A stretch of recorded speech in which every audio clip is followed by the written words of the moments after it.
Okay, everybody, how's it going? Welcome back to another really dangerous stream. We're switching it up a little bit today. I've been playing this a lot on my main channel. Hi, I'm Wesor, by the way. Howdy. this is me. My main channel is over on YouTube, but I don't want to flood my YouTube channel with a bunch of Elite Dangerous streams. So that's what we're doing today. We're going to be playing here on Twitch for a little bit. Hello, everybody. If you are new to the channel, welcome. You can follow me just about everywhere at Wesor. As you can see, I am a VTuber most of the time. I specialize in, action and adventure games, a lot of FF14, that kind of thing. But I really like Elite Dangerous, so that's what we're doing. I think I have drops on. I don't know. It's been a long time since I've done anything on Twitch, but yeah, give me a follow if you guys like it, and yeah, you can follow most of my antics over on YouTube. But yeah, what we're doing today. I am a little under halfway on the Colonia Highway. This is my first trip out. I have maybe 2 weeks of playtime in this game. That's really about it so far. And I've really enjoyed it. So, yeah, I mostly do exploration in the game. You're going to see a lot of the FSS scanner during my streams, but I've never done Colonia. I've been up to Sag and, waffled about down in the Formidine Rift and that kind of thing. Pretty close to getting Elite 5 in exploration, but I still have never been to Colonia. So I figured, this is the journey. This is the time. And so we're going to get up there. I don't know if we're going to reach it on stream. Today, the main goal is to get to the Collection of Wonders and check that out. See all of the cool sites there. That's kind of like, if you're an explorer, it's really one of the main stops you've got to check out at some point, right? Like, it's just it's just one of the big things in the game, right? So that's that's the game plan for today. We're maybe an hour out or so. Yeah, and then once I actually get up to Colonia, I'm uploading all of this to Inara and EDSM. Once I get up there, I will probably shoot across the Galactic Center, get over to Riker's Hope, and actually do some serious exploration. Once we get out there, try and find some undiscovereds. This is mostly a sightseeing trip. Most of my time in the game when I'm not scanning things is mostly spent in photo mode to share on Reddit and Inara and all of that. So yeah, that's kind of what we're doing today. I'm hoping the collection ends up being as cool as everyone says it is. And yeah, but aside from that, I've had a lot of fun so far on the journey. It's been very interesting so far. There's been a lot of systems in lockdown. And for some reason, I've been getting like attacked by pirates, like NPC pirates. I'm in solo mode right now. I don't do exploration and open.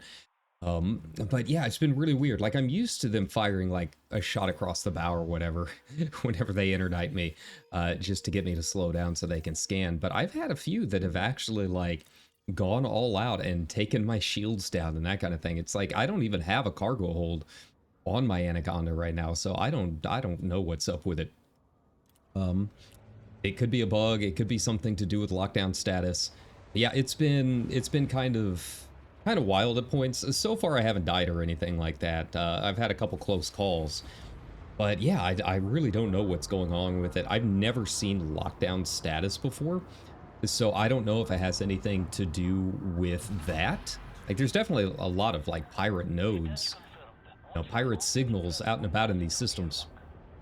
But aside from that, like, I've never been attacked that hard from a pirate just scanning me after initially coming into the system. So, it's been a little scary at times. Aside from that, it's been very chill. It's been a very good trip. I've had a lot of fun with it. A lot of very cool stations. I really like the asteroid bases. Some of them, they're not all that impressive to look at screenshot wise. They're impressive when you're flying into them, but some of them are facing away from the planet or whatever. Makes it a little hard to get a decent screenshot of a few of them, but others have had some really beautiful shots taken there. I've actually been landing at some of the planetary outposts and got some good shots on a few of those. You know, Hillary's Depot, I think I stopped there for a little bit. Eagles Landing was really cool. Really enjoyed that one. Very, very dark. I got the best docking bay in the house, staring directly at a planet in in eclipse mode. So that was really nice. And yeah, if you guys follow the Elite Dangerous subreddit, I have been trying to post my images up there.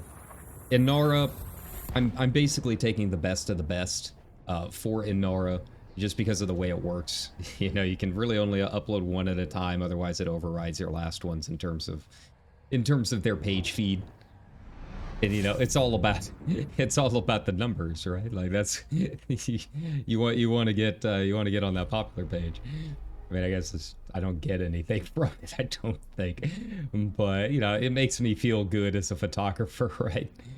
But aside from that, you know, it's been pretty chill so far. You know, this thing, I've only got 2 weeks of playtime in the game, but I spent most of it reading Wikipedias, reading Reddits, reading guides.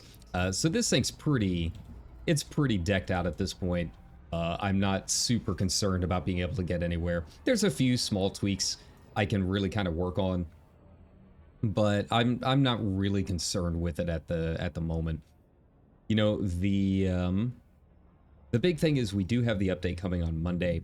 So I'm not doing this Colonia trip to try and get the engineers or whatever. Like if I need the engineers from Colonia, at some point I'll just hop on an FCOC carrier and head back into the system to do my stuff there. But I'm kind of waiting to see what exactly all changes with the update. I don't think they had any plans, as far as I'm aware.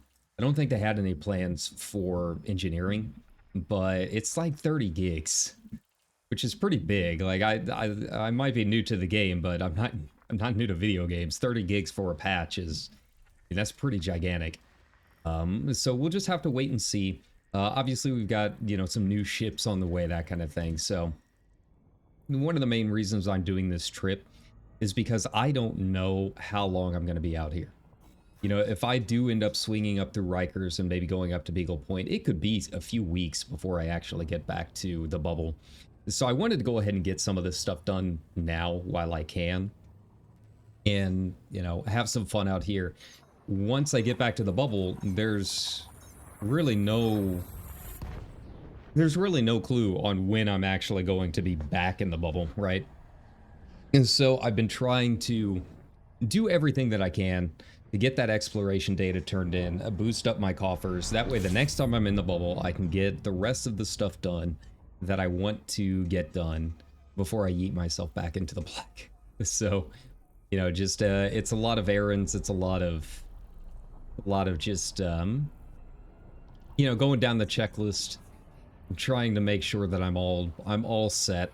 It's kind of like preparing for a vacation, right? Like you want to make sure that you're not going to be back home for a while. So you want to make sure that you get everything in the suitcase, everything done in the house that you want to get done before you actually leave out. So yeah, but I figured this would be a good time. I spent a fair amount of time in the bubble getting all of the ships that I wanted after my last round. Like my last round out, you know, I was gone for, I would say, a few weeks. Let's move a little bit further out. I would say I was gone for a few weeks.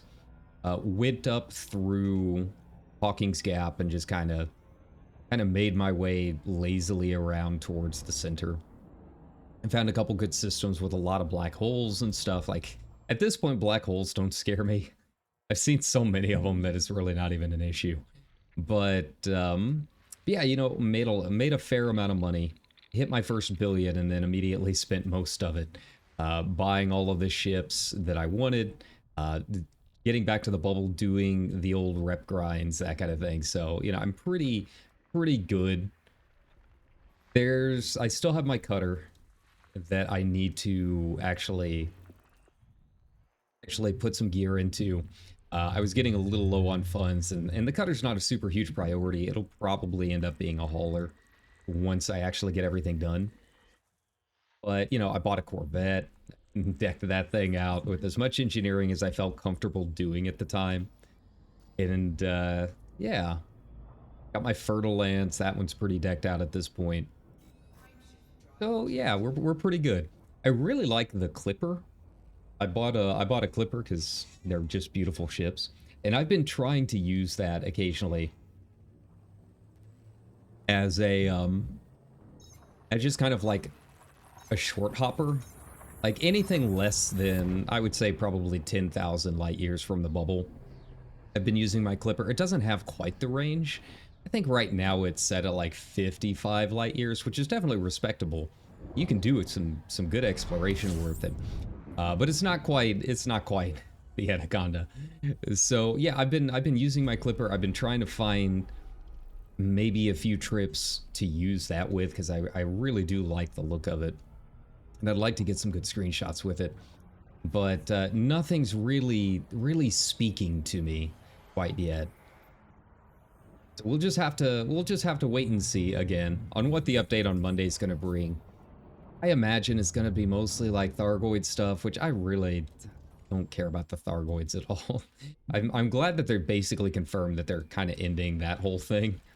Hopefully that doesn't mean the end of the game, because I really like the game. You know, I bought this on Steam sale at the winter sale, and it's basically the space sim that I've been looking for years at this point. Ever since I played, Freelancer way back in the day, way back in high school. I've been looking for something that kind of has those similar vibes, and this is definitely what I was looking for. I even like the look of the ships, not the crates. Crates can go away. They're weird frisbees, but the Anaconda, the Cloud Kicker that I've got here, it gets named after an airship in my book series that I wrote, and it really does look exactly like what I had envisioned when I was writing it, and it's kind of nice to see. It just needs a couple like wing sails on the stern, and it's really really good to go. So yeah, so yeah, that's why I've been playing it a lot. I'm hoping with my meager view count, the meager subs that I've got, that maybe someone will see it and be like, hey, this game looks kind of cool, and maybe help it out a little bit, right? Try and boost the numbers for the game a little bit, keep it alive. It obviously has a very dedicated community. It might be smaller than it once was, but the people that do play it tend to really like it, and they tend to be pretty happy just to be out exploring the stars or fighting in the bubble or whatever. So, oh, that's kind of cool. Oh, that's really cool. Yeah. Nice, nice. I gotta be careful going over the hump on this one. Right. I'm still looking for the fabled ringed white dwarf. Like, obviously, I'm going to see one in the Collection of Wonders, but I want to find one for myself, right? Like, that's kind of the goal of every explorer. Either you want to find Raxla, which is probably locked behind a permit system anyways for dev testing or whatever, or you want to find your own Collection of Wonders. I found a few that were pretty cool. Not gonna lie, there was a few binary and trinary systems that were kind of scary, but pretty cool to look at. But nothing that quite says to me like, yes, this needs to go on the point of interest map, right? Nothing quite there yet. Okay. Now this is going a little slower than it normally does. Most of the time when I'm out exploring, I'll honk at each system and I'll check the FSS scanner, but I don't necessarily go in and scan every planet. Once you know how the spectrum down there works and you kind of pay attention to what the signal analysis says, you can pretty quickly eyeball if anything's really worth it or not. Once I actually get out there, I'm kind of like everyone else. I'll kind of skip the systems that are nothing but a bunch of rocky ice planets. But since this is the Colonia Highway, and I'm doing this partially to regain the funds that I spent the last time that I stopped by home, I figured I might as well go ahead. $20 is $20, I guess. So it's going to take a little bit more time than we normally would spend on this. It hasn't been too bad though. We found found a few decent ones, and sometimes I'll hop away from the highway a little bit and try and go a little bit above or below the plane. You know, not too many jumps. This far out on the highway, you don't have to jump very far to find undiscovered systems. Like you go 15 jumps above or below the highway, and you'll start running into some undiscovered items. So, you know, it's been a decent way to kind of switch things up and maybe try and find, you know, a new Earth world or something like that. The big issue is, again, the lockdown. I guess that's triggered when a player comes in and starts doing a lot of piracy or something. And these systems, like judging by Inara, no one really comes through here at this point. You know, the highway is very cool, but I think a lot of people going to Colonia are either hopping on a carrier or they're doing neutron jumping, which skips a lot of this stuff. So yeah, these systems are basically like untouched for however long it's been. So I guess the last time a player came through here, they were doing a lot of piracy and ended up pushing the systems into lockdown. It's like, it's not like it's a big issue. Aside from the weird bug of the pirate almost killing me, even though I don't have cargo or guns. Like, I don't know what's up with it. Aside from that, it's really more just an annoyance, because when a system goes on lockdown, a lot of the stuff that you can do in a base also goes on lockdown, which includes universal cartographics. So I cannot turn in my data in a system that is on lockdown. It's just really annoying. So usually if I'm going to go off the highway for a little bit and just kind of roam about for a second, you know, I always got to double check what the next system looks like what security level and all of that. Like, I don't want to go out of my way off the highway, scan some new systems, and then end up getting into a lockdown area. And so the other thing with this, you know, just a little bit about this trip, I am visiting every station that is listed on the fandom page for the Colonia Connection Highway. And I am stopping at least one station in every system. You know, some of these systems do have multiple stations, usually a mega ship and a couple with Oculus starports, and then maybe there's an asteroid base or planetary outpost or something like that. I'm only stopping at one of the stations in each system, but I am stopping at a station for each leg of the journey. So yeah, you know, we've got a lot out here that we can explore. And, you know, there's definitely ample opportunity to slow down, refuel. It's kind of nice. You know, after that last trip, I think I scanned around 4,000 undiscovered planets. Something like that or undiscovered systems last time I went out. So it was a fair amount, but like there's nothing out there. You've got basically the DSSA carriers, if you're relatively close to one. And beyond that, there's nothing. Right? So you gotta kind of manage things a little bit more. But it is kind of nice knowing that, like, I'm never more than 10 jumps away from a station out here. Like, it's kind of cool that this even exists, because usually once you're this far out, like, there's nothing. Like, it's just systems and systems, and it's nothing but you and your fuel scoop. Right? And that is fun in its own way. But I kind of like the idea as an explorer that, like, humanity has built this giant highway connecting two different parts of the galaxy.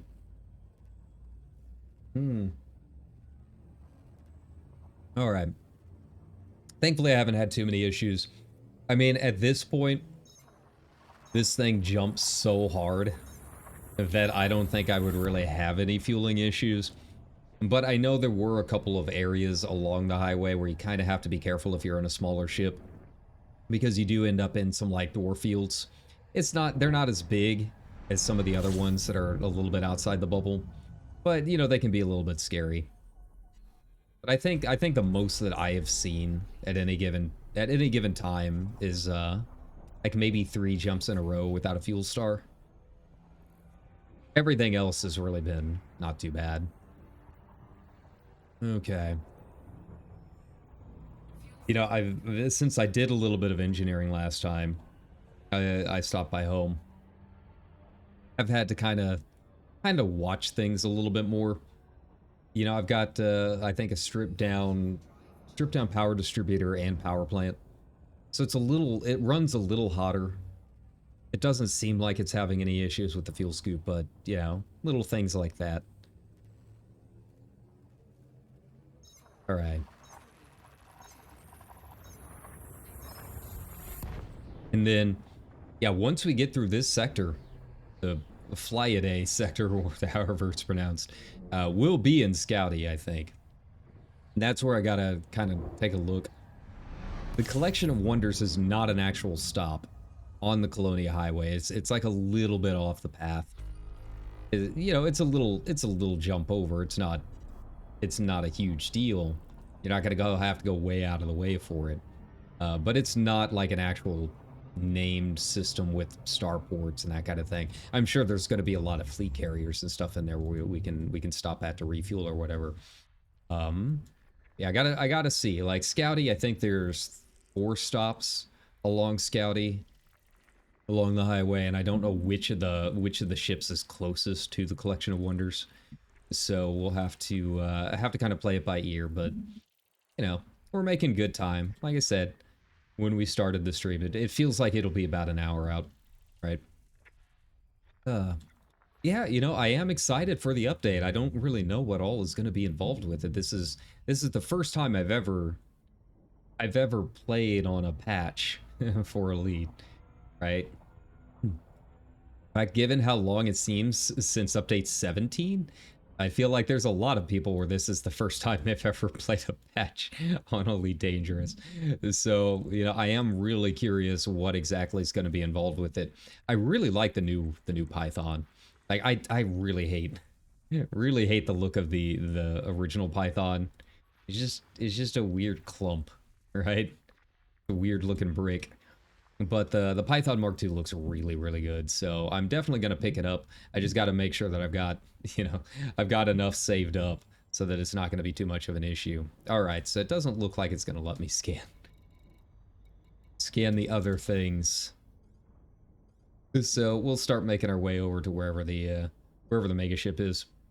Dock here. I don't think I saw that it was in lockdown. I think we should be all right. Oh, it's like close to the sun. I see.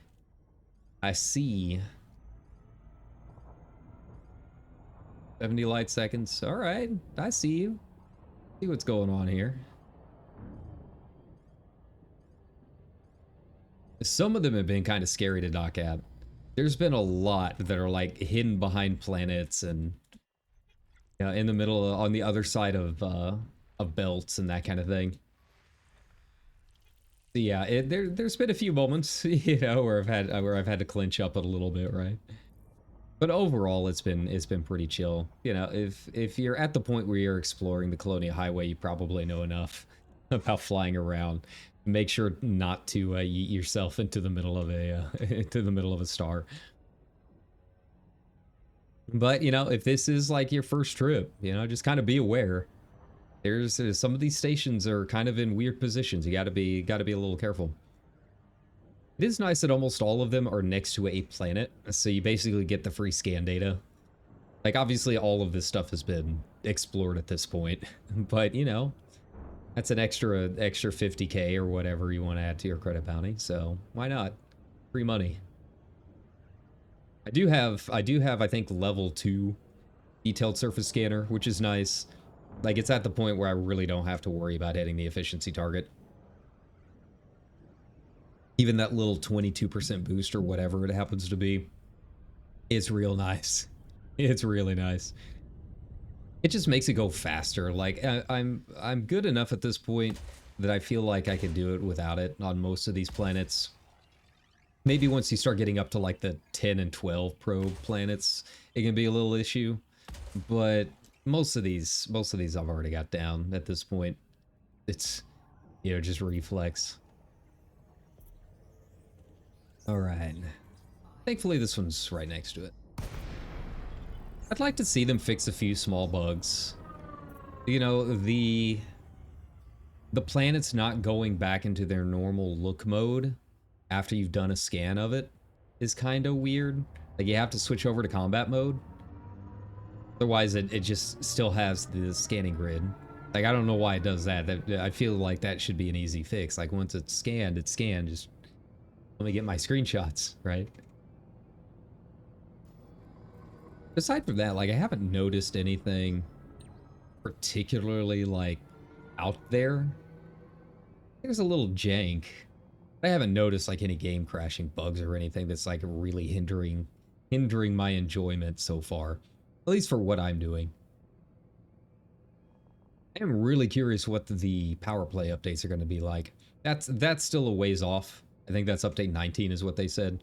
We don't know when the Python's coming in or when the other 3 ships are coming in. They just said sometime in between 18 and 19. But I feel like the Python, like, it seemed like they were pretty far into that. The other 3 I'm more worried about. I feel like the Python had come pretty fast. But power play stuff, you know, I haven't really touched power play at all. You know, I'm in the Diamond Frogs. I've done a little bit to, you know, help our systems down there, but the power play stuff, like, I'm pledged to Isling, but I want to wait until, you know, I want to wait until the updates to really kind of get into that. And, like, I don't know if I really want to deck out my cutter and just run flyers across the bubble all day, right? But I do want my prismatic shield, so it's you know, the consequence of choice, I guess.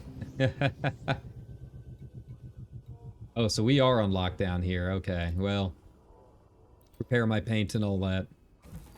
I know, real explorers don't repair their paint, right? Well, I do. I do, because I'm trying to get screenshots for Reddit, you know. All right, we got one more stop. We gotta find the Red Panda. Red Panda mega ship.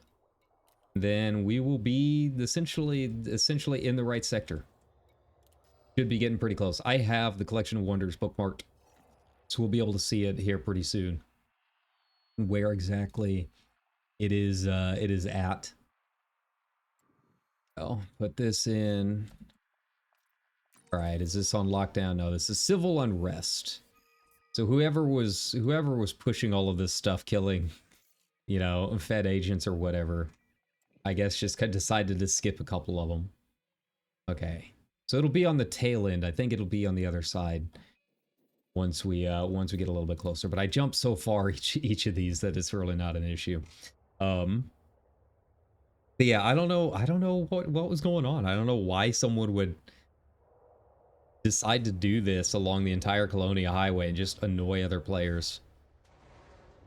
Like, I know in open mode, there's, you know, a lot of gankers and stuff near Farseers and that kind of thing, but what's the point of doing that for the Colonia Highway?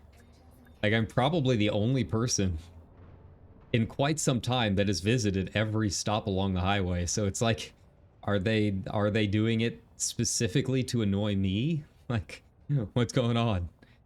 Like, I don't lose anything from it. I'm not gonna die out here. I've been exploring long enough, it's not gonna be a problem. All you're doing is just making it annoying to sell my data. And it's not even good data. Like, it's data everyone else that's done this has already scanned too. I mean, I guess you're keeping me from Elite 5. That's really about the only other big thing that I've got coming up. I think I'm 10 million away from it, something like that. 20 million, somewhere around there. I wonder what the record for hitting Elite 5 Explorer is.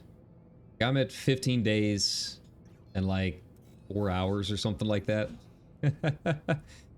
We're close.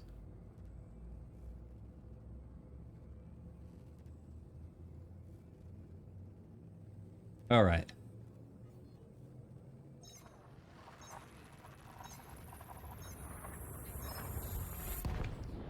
In fact, speaking of, since this next one is under civil unrest instead of lockdown, let's go off the path a little bit. I don't go too far out, and I always do it in the direction of wherever I'm headed. Right? Like, I still want to make good time hitting the Collection of Wonders, but you know, just go up or down on the plane a little bit. on whatever path they auto set you on, right? And like I said, it really does not take that long at all to start finding some cool stuff out there. Like we're at the point, like this part of the galaxy, you're starting to get to the areas where there's just a lot of stars. There's just a lot of stars. I don't know if you've been to the Galactic Center or even just like some of the rim of the Galactic Center, but it's a lot. Once you start getting up to, I guess you would call them the shoulders of the spiral arms, it gets pretty wild. Yeah, it's not too hard to find things out and about here. So let's take a look. Let's find like a good like F planet or something like that, like a good F star.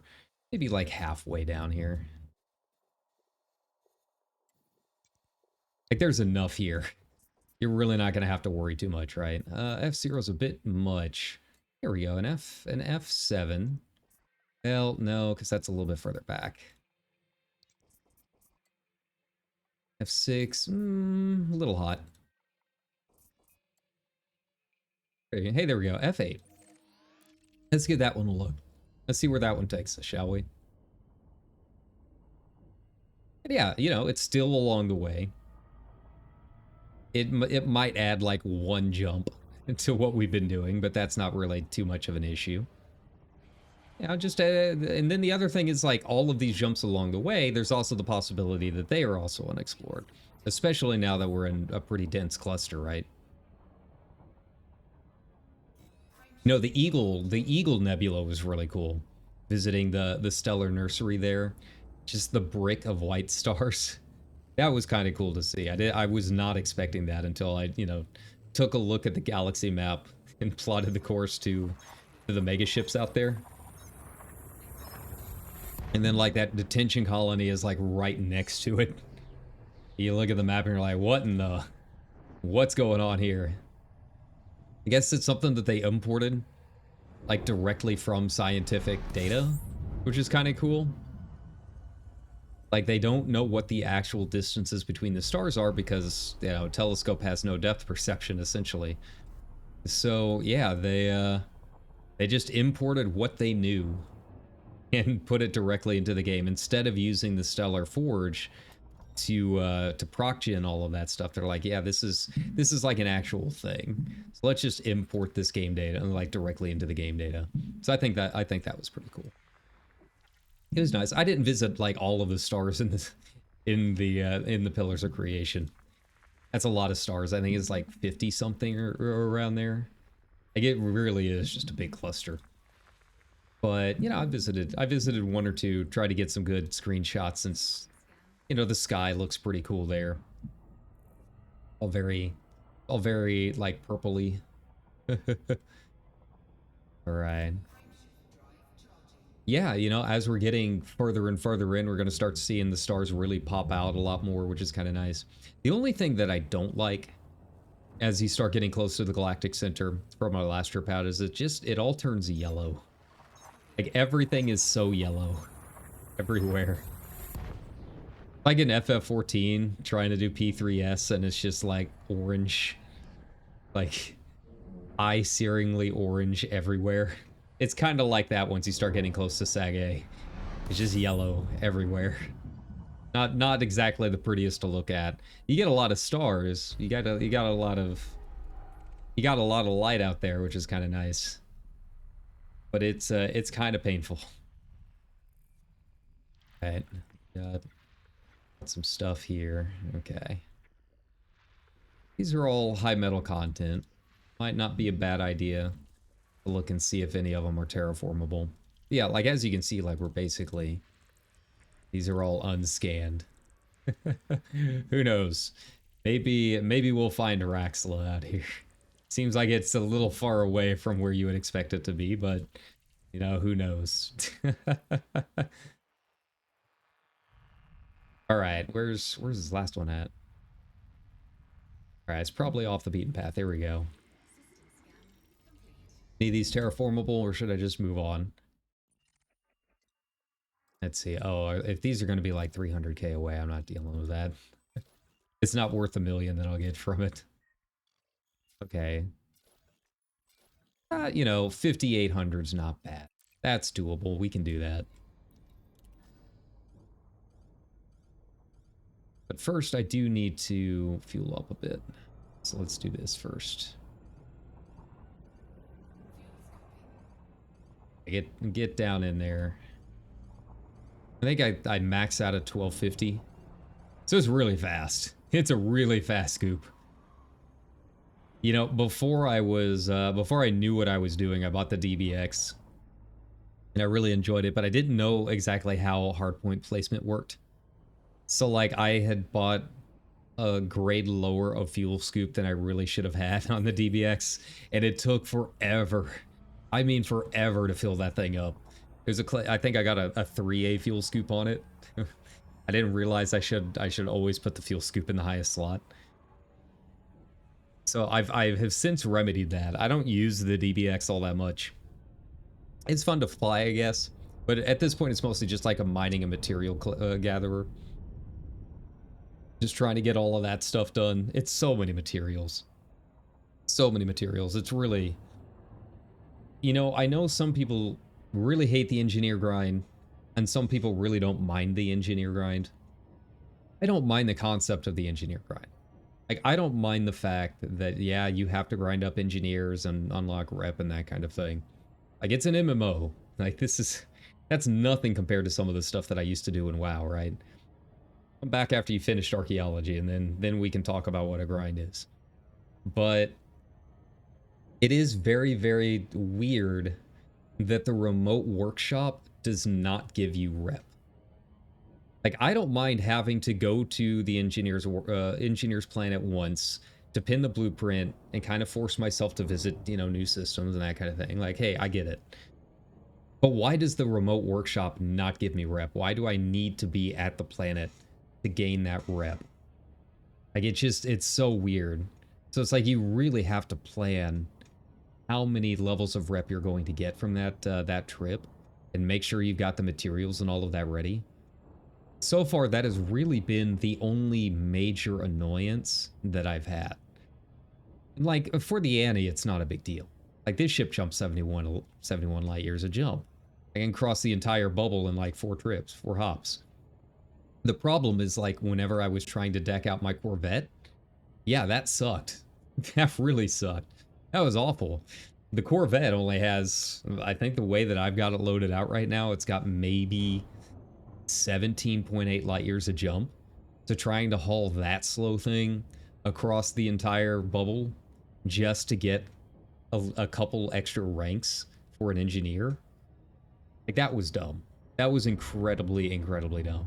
Just let me go there, you know, make me land on the planet once so that I'm, you know, have to explore that planet and, you know, in the blueprint, and then let me just gain the rep through the engineer workshop.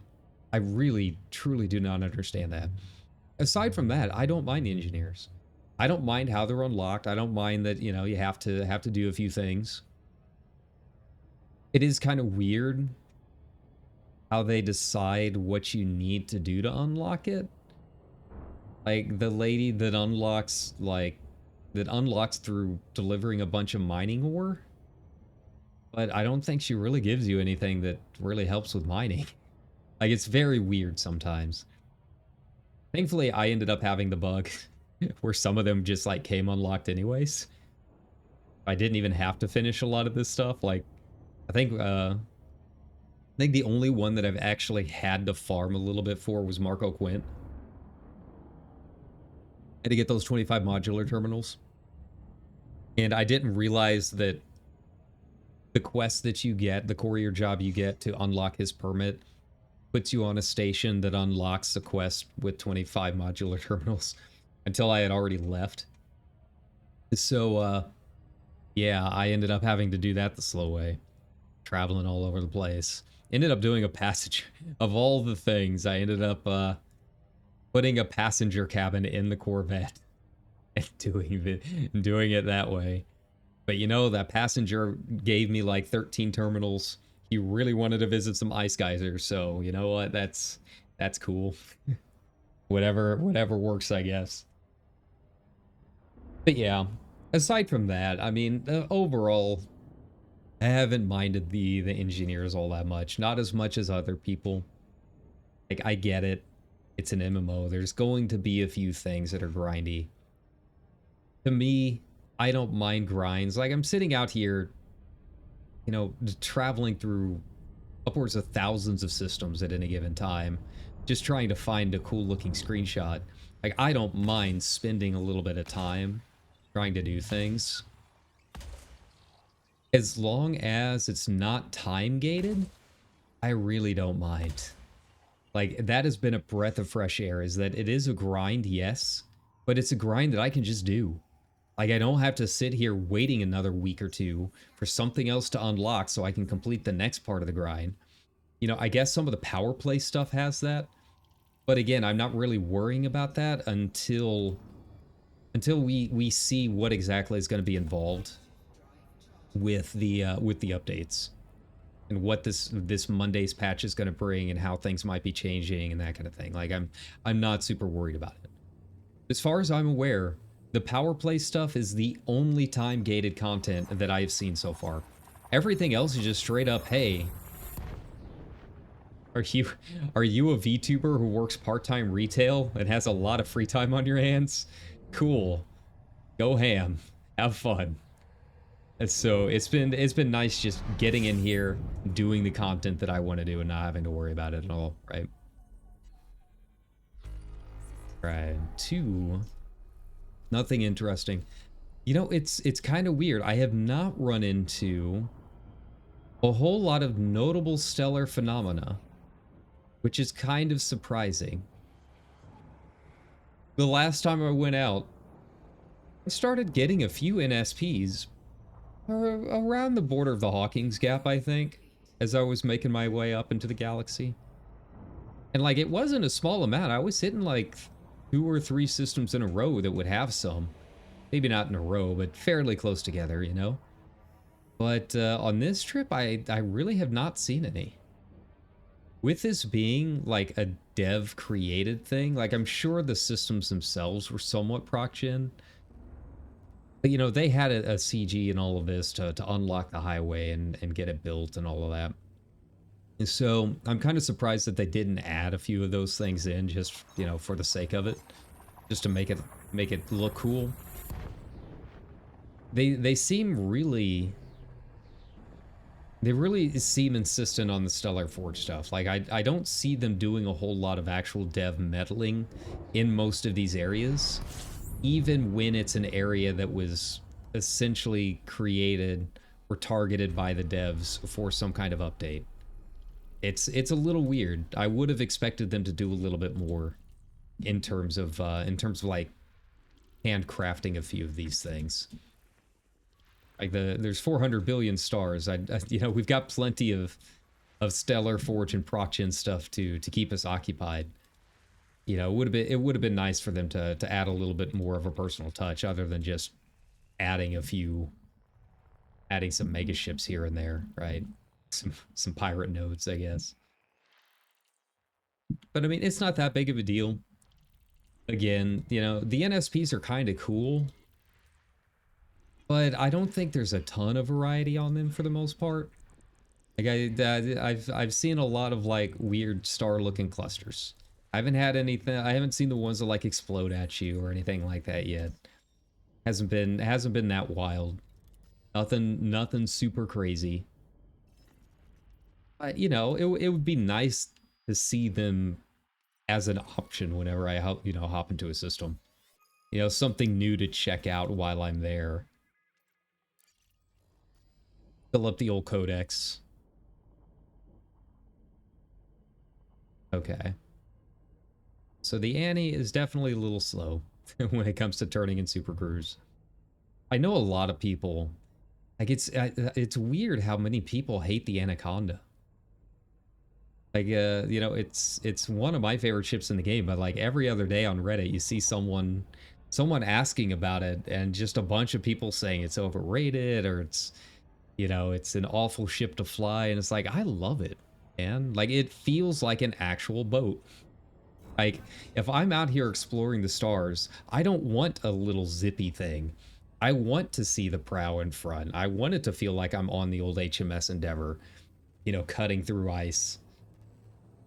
You know, I want it to feel like a flagship manned exploration vessel. It is just a big chunky boy that's taking me out into the stars, right? Like, I like the fact that it's a little slow. And to be honest, aside from turns like that, I very rarely have to worry about it. Like, most of the time, as you've already seen, I don't really have to turn all that much. I point myself upwards near the star, and then I go over the star, and then I point myself back down towards the jump point. Like, that's really about all the turning that I'm doing. Now, bear in mind, this is all dependent on what you want to do.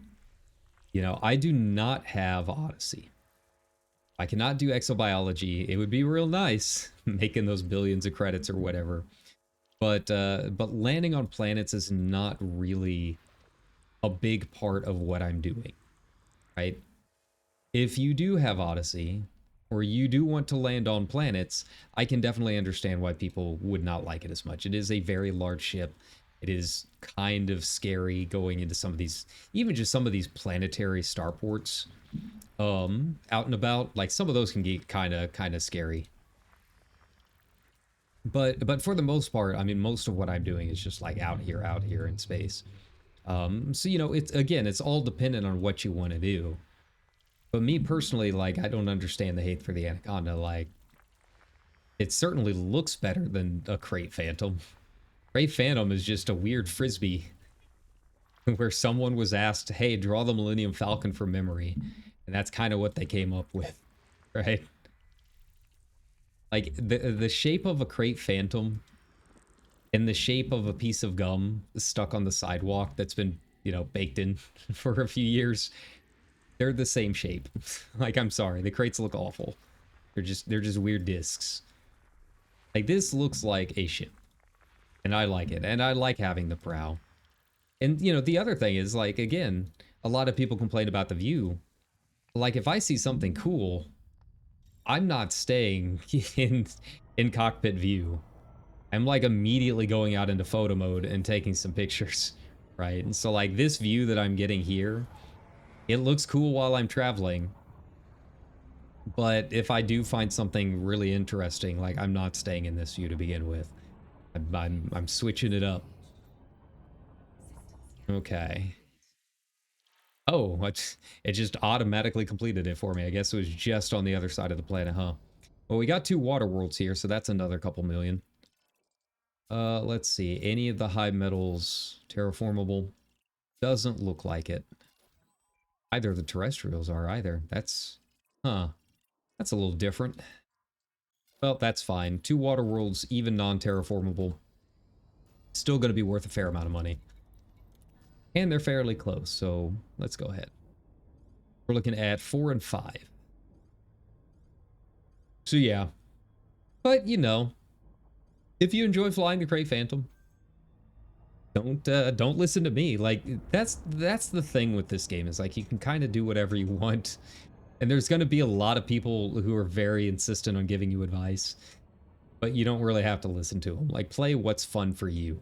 Like, coming into this game, the reason I held off so long on it is that I genuinely thought it was like some hardcore PvP space fighter game. Like, they really did not do a good job marketing it at all. But once I realized, like, all of the stuff you can do, and that you don't really have to do PvP stuff at all, then yeah, I started getting really interested in it. So you can do whatever you want. Like, I had people mad at me on Reddit. Now, like, one guy that was just kind of being holier than thou, right?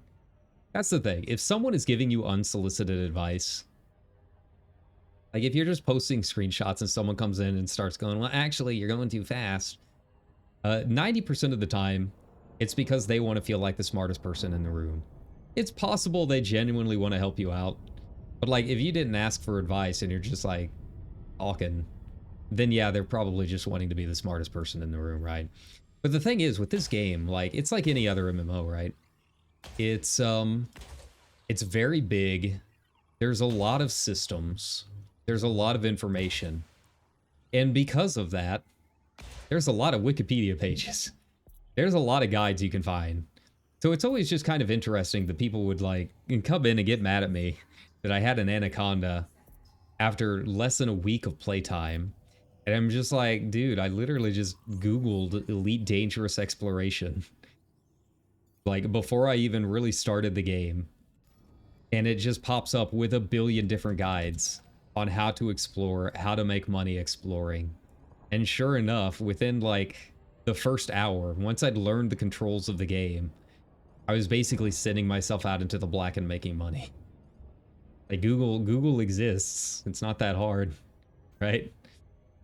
So yeah, I mean, if you are confident, if you have played a video game before, let alone a space sim, let alone another MMO, then you can definitely find the information you want out there to do the things that you want to do, right? So, you know, just find what works for you. Find the ships that you like for whatever reason. Maybe you do like small zippy ships to fly across the galaxy with. That's cool. You know, I like the bigger boats. Some people like the smaller zippy ships. Some people like the Orca. You know, I'm not an Orca fan because the cockpit is off center, but some people don't mind that. So yeah, there's just you know, there's plenty to go around for everybody. So find the things that you like about the game. And there are guides. You will find plenty of information out there. If you want to do nothing but power play, I mean, why? But, you know, do your thing, I guess. Like that's I cannot play the game for you. But it is a very, there's a lot of options, right?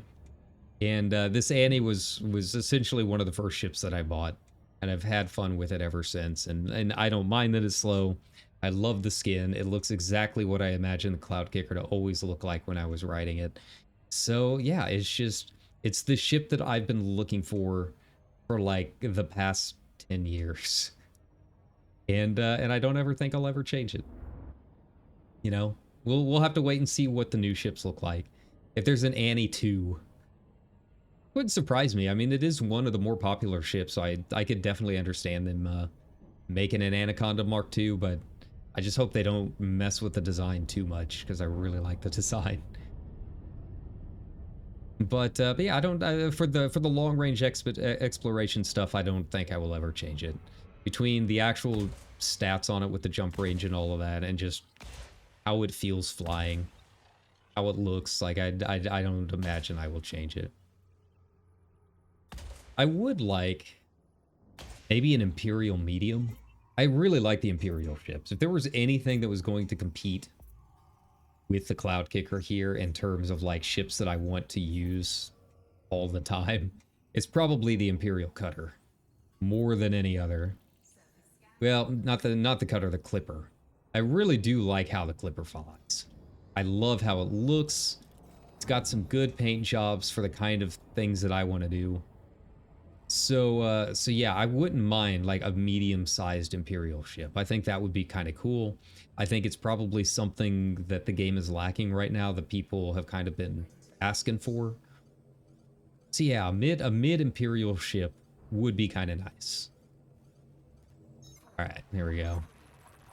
The brown dwarf coming up. Yeah, I do really like the Clipper. I just don't use it for long range exploration stuff just because, again, it doesn't have quite the jump range. It's almost 15 to 20 light years below my Anaconda. I don't think I have it fully rigged in the same way, so I think that does affect a little bit of it. But it is a pretty stark difference. But it's going to be great for those little hops outside the bubble, or, you know, doing little jaunts for some money here and there, you know, out into the Sanguinius Rim or something like that, right? It does fly really good. And it does look really good. But at this point, I feel like, you know, for the past couple of months between the screenshots and everything, I feel like most people who even recognize me, all like 2 of you, I feel like they recognize me because of the Cloud Kicker, my Anaconda. So it's kind of my flagship right? Hmm. I am excited to actually try the cutter though. You know, I came back to the bubble and had my first billion ready to go, and I was having fun with it.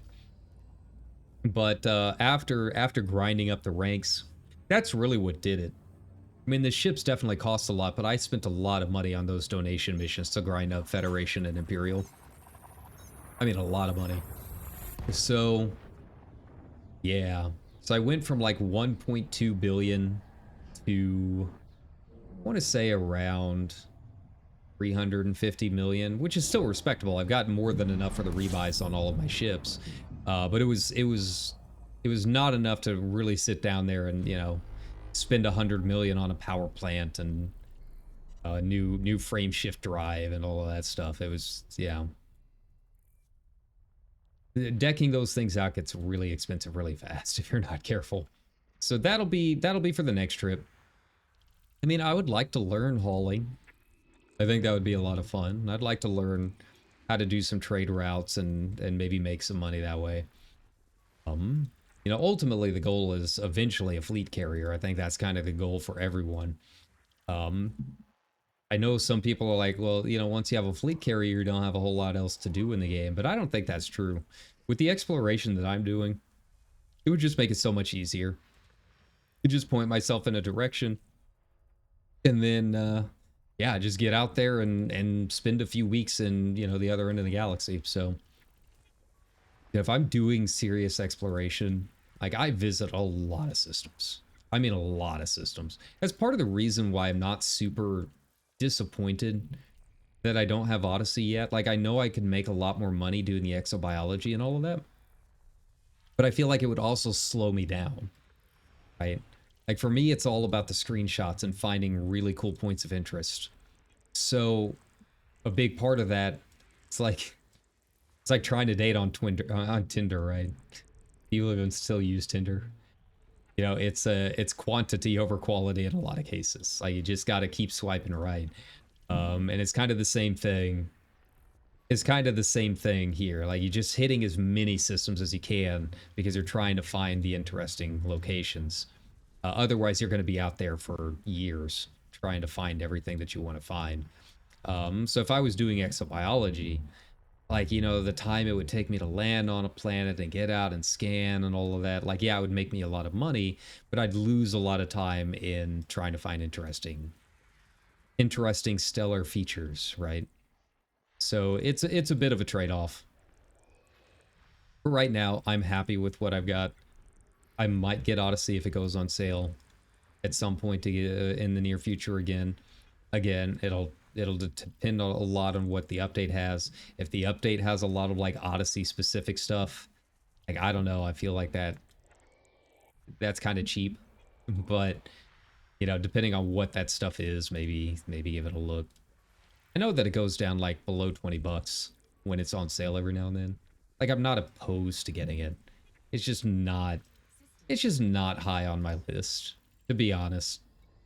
It's not something that I feel like I have to have anytime soon. Uh,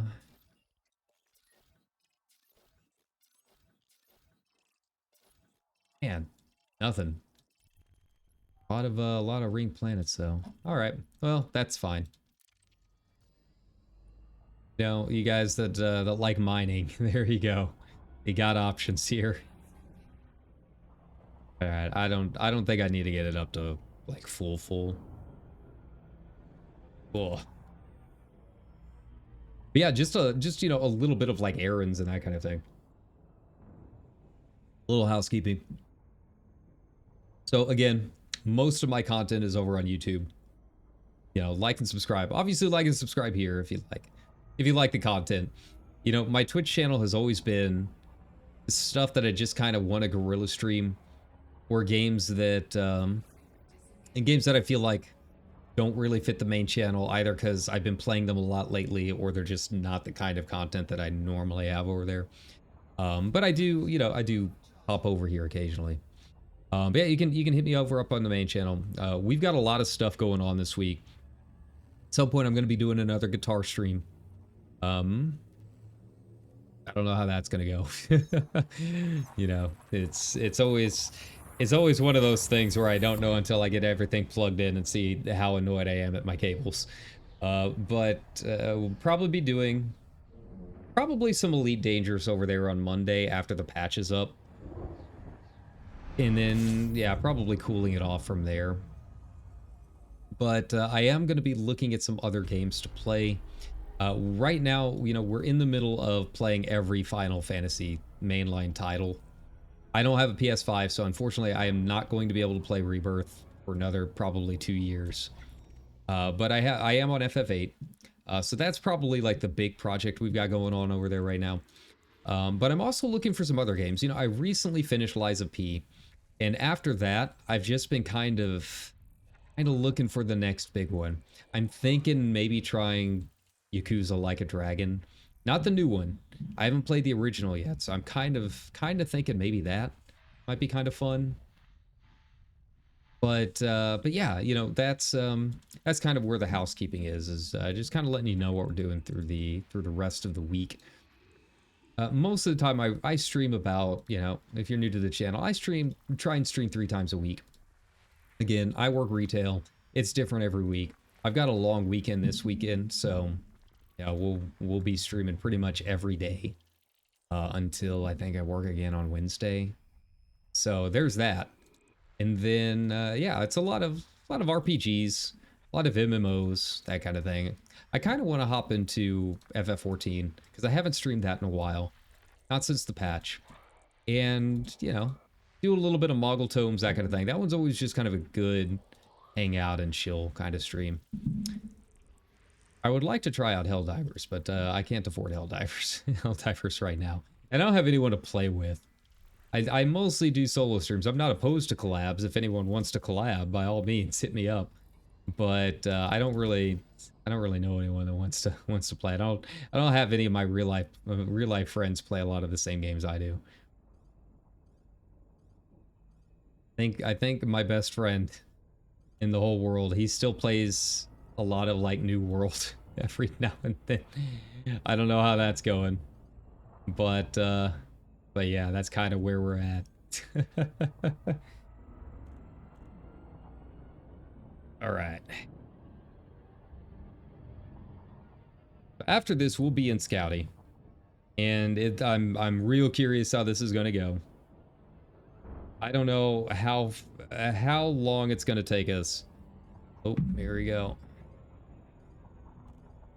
I say, I look at my phone for 2 seconds. I told you a lot of them are buying the planets. Problem is slowing down. There we go. Am I there yet? Good enough.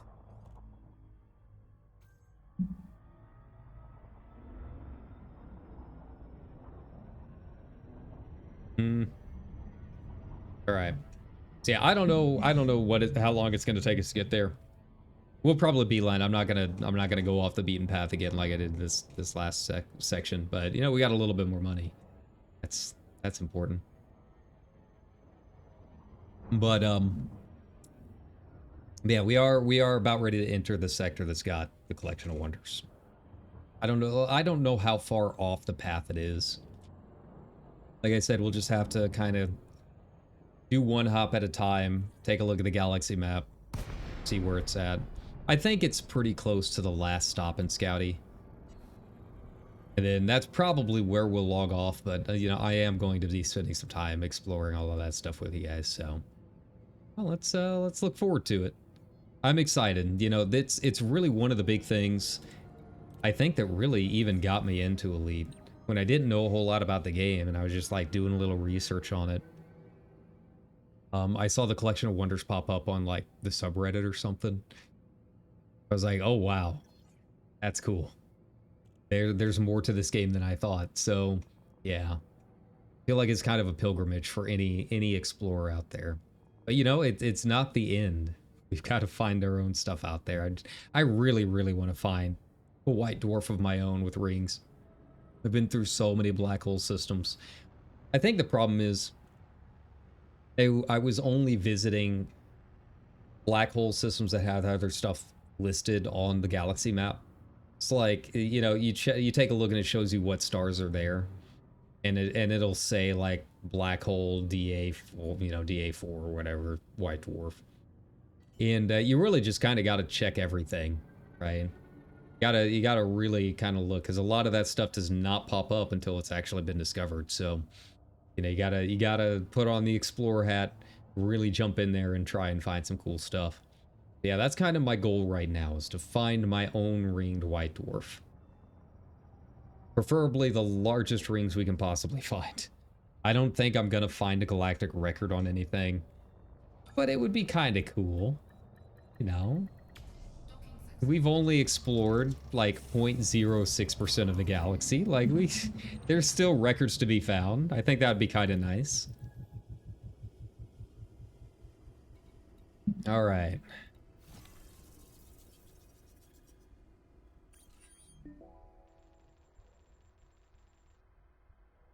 Nice, nice. All right, how close are we? How close are we? Oh, man. Well, we should hit it before we hit the collection of wonders, I think. I think we're close enough that we should be able to get it. What's my codex at? It's what? It's 1.9 billion, right? I think that's how much it takes to get to Elite 5. You gotta be kidding me. You gotta... Okay. Well, assuming these next stops are not on lockdown, we should be able to get it within the next stop or so. Like, most of these are like one... Okay, there we go. Most of these are about 400 light years apart, which is like 6 to 7 jumps for me. You might occasionally get one that has 8, but I have not had any so far that has needed more than 8 jumps. Not as of yet. Here we go. I think 7 is about as far as I've gotten. I think maybe there was one that had 8 as I was trying to cross the gap between arms. But aside from that, they haven't been an issue. Yeah, who in the world is out here putting all of these on lockdown? Like, what's the point? I don't think it's an automated thing. Like, I know low security and low industry can cause it or something.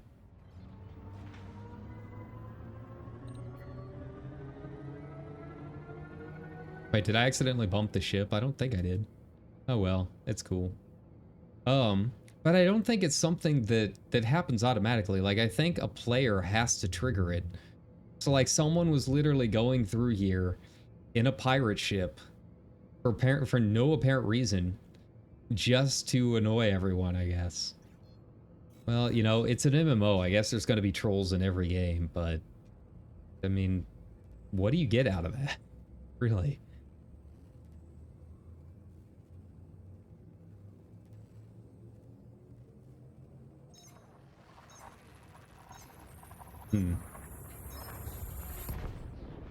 All right, sorry, I had to open my my soccer app because we got a game tonight. The MLS season is officially starting. I'm pretty hyped for it. I'm pretty ready. I am a big soccer fan. It's not something I ever thought I would say, but ever since we got a team last year and the team ended up being really good and a lot of fun to watch, then yeah, me and my best buddy have been all for it. And yeah, tonight is the MLS season start, so we got that, and then we've got baseball coming up soon. Sorry, you know, sorry I'm talking about, you know, the normie stuff here, but I still very much like sports every now and then. Okay, let's see, am I in an area I can scan yet? Okay. Got a few things here. Like, I only need another million, guys. It shouldn't take that long. In fact, because this next station is on lockdown, I imagine I imagine I will have it by the time I get to the next area. Assuming I don't have another pirate that randomly opened fires on me. Like, it's so weird. I don't know why it happened. I was talking with the Diamond Frogs Discord about it. They're like, yeah, we got no clue what's going on with that either. Like, there is a bug where as they're scanning, they'll like fire one shot at you. But them like going all out and taking down your shields when you don't even have cargo or guns or anything to really fire back, like that's weird. And none of us really seem to know what the deal is with it. But that's kind of what I'm worried about. Like, I don't want to lose my data. It's not hard to get 1 million in scan data, but you know, every little bit counts. I just really want Elite 5. I want to get it done.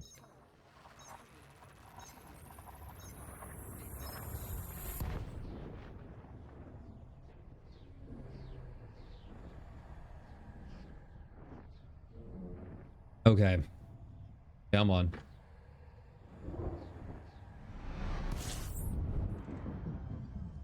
All right, and so we got 5 more jumps. All right, well that made that easy.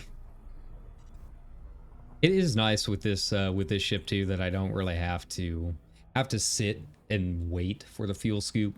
It's not very often. Like, I'll stop if I'm going to be scanning or whatever. But you know, I just turn my throttle down and just kind of breeze over the top, and it does more than enough most of the time. I only really have to stop if it's been a couple of dwarfs in a row. All right, here we go. We're entering a new area. I don't think I've visited the Inner Centurious Arm.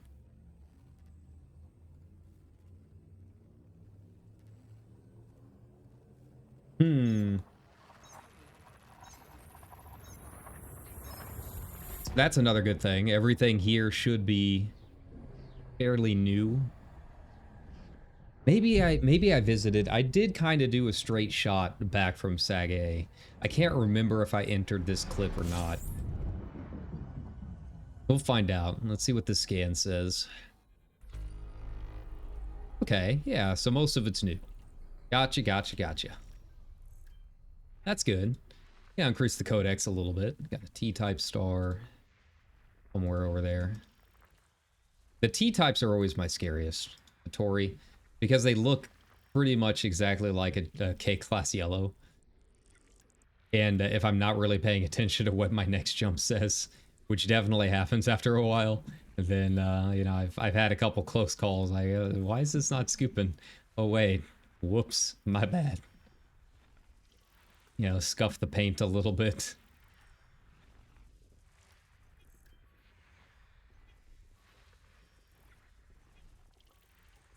All right. A lot of metal rich here. A little weird.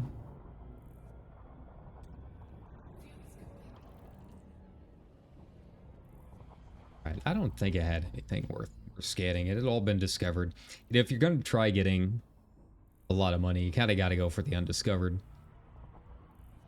You know, if you're in a system and just happen to be passing by a water world or an earth world, like, yeah, you can go ahead and scan it. Like, I always try scanning the planets that are right next to the mega ships, right?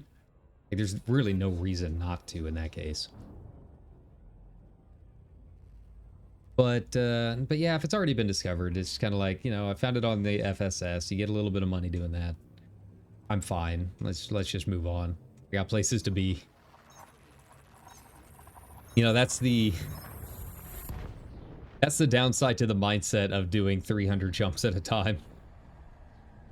You know, you kind of, you got to do a little triage. You got to filter what's important and what's not.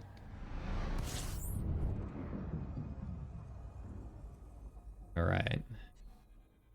Getting a fair amount of planets here, though. You know, all discovered, but thankfully they're all kind of easy to get to. Yeah. I feel like I cause more problems for myself trying to scan from the top of the sun, right? You gotta kind of find the orbital plane first. I'm very bad at that. Yeah. Right.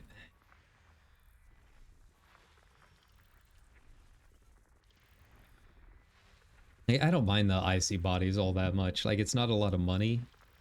90% of the time, they're just like all clustered together around a gas giant. So it takes no time at all, as you can see, to get those scanned in. You just start pressing buttons, and you're probably gonna hit something. There you go. Like it always looks scary when you jump into a system and it says like 50 or 60, right? But it genuinely is not that hard. As long as you can find the initial gas giant that they're orbiting around, usually not too bad. Any more jumps? We got 3. Yeah. Trying to keep track in my head. I'm not that great at it. Numbers.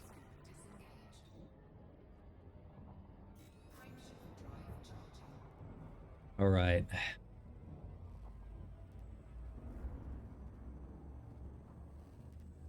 This was an F class at least. Maybe we'll have something interesting. You know, if you're looking for Earth likes, F class tends to be like the go-to in terms of chances.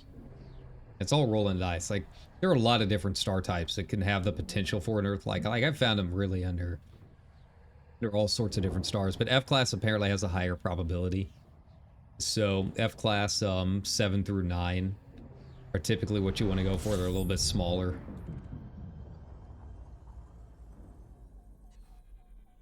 Okay.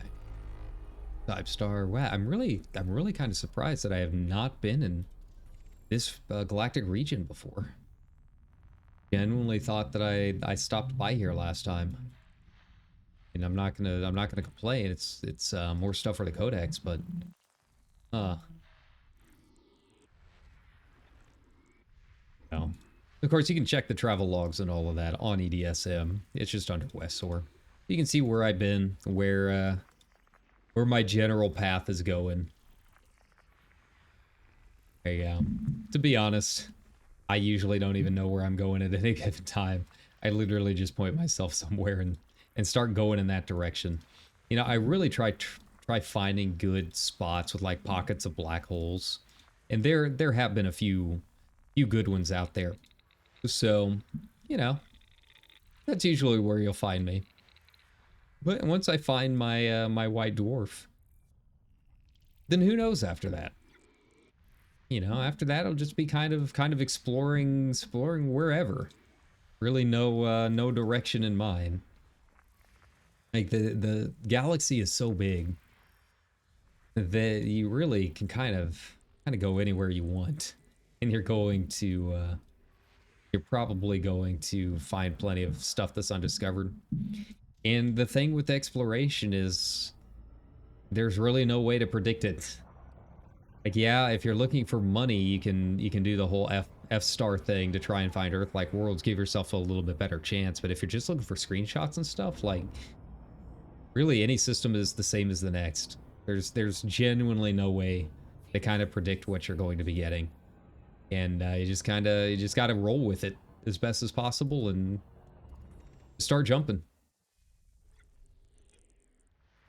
There. And non-terraformable. Okay.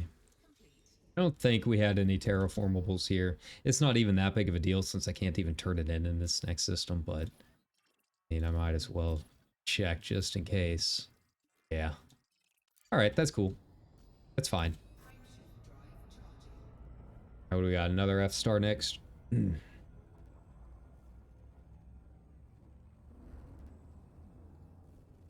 I hope you guys are having a good weekend. It is Saturday, right? Like, at this point, I am a man outside of time. They give me a bunch of days off in a row, then I kind of revert back into my natural state of being up overnights. Like, there's just nothing you can do to get me into being like a daytime person. I've tried. It just doesn't work. So like, time no longer has a meaning to me. I very rarely know what day it is. No, that's the that's why I became a VTuber, right? Like, it kind of comes with the territory, I guess. We're already there, yeah. Okay, so this one's This one's had someone actually come in and actually map them, so I'm probably not going to get a whole lot from it, but might as well try and get Waterworld on record. Yeah. That's all right. We've been streaming about an hour and a half, and we've already got some first discoveries on our record. I'm really not expecting much along the highway. You know, once I get out there, once I get like out there, it becomes weird if I find something that's already been scanned. Like even among the black hole systems, which people tend to target those, right? But even among those, it gets to be like, wow, like who in the world was out here? What's going on? I know that, you know, sometimes there are expeditions out to these areas. You can check expedition routes and stuff on EDSM. But usually when that happens, you would run into like a cluster of things that have been discovered at some point. But like usually I'll be out there and it's just like one system out of like a billion others that are undiscovered. It's like, where did you even come from, man? Like, what's going on? Only thing I can figure is like someone brought out their fleet carrier and just did a quick scan while they were in the area before moving on to wherever they wanted to send their carrier to, right? And I know there were a couple differences in terms of how you used to have to scan and stuff that might have a little bit to do with it. But yeah, it's just really weird in some of these areas that I've been visiting. Like of all the places, like you happen to pick the same system that's like 1200 above the plane near the galactic center. Not even near the center. It's like out near the border of the galactic center. And you choose that one? Like, how did we end up in the same spot?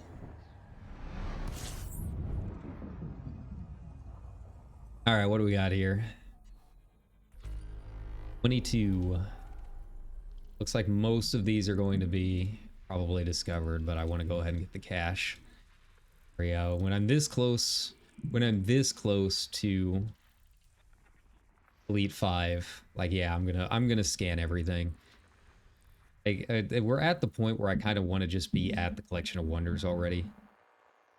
But yeah, if it wasn't for the fact that I was close to Elite 5, and I don't know if there's a record on how fast someone has ever gotten it, but outside of being a Smurf, right, or someone that reset their account, I feel like I might be pretty high up there in terms of money. In terms of money spent, money gained from exploration. I don't know. Maybe someone with Odyssey's got a little bit faster, you know. Get that exobiology dosh, right? It's cool. It's fine. And oh, we got another plane here. Gotcha.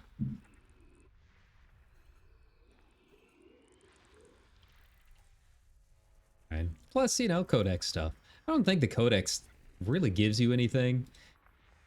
I think maybe if you find something kind of unique out there, or like you're the first person to confirm or find a specific thing, like you get a little bit of money.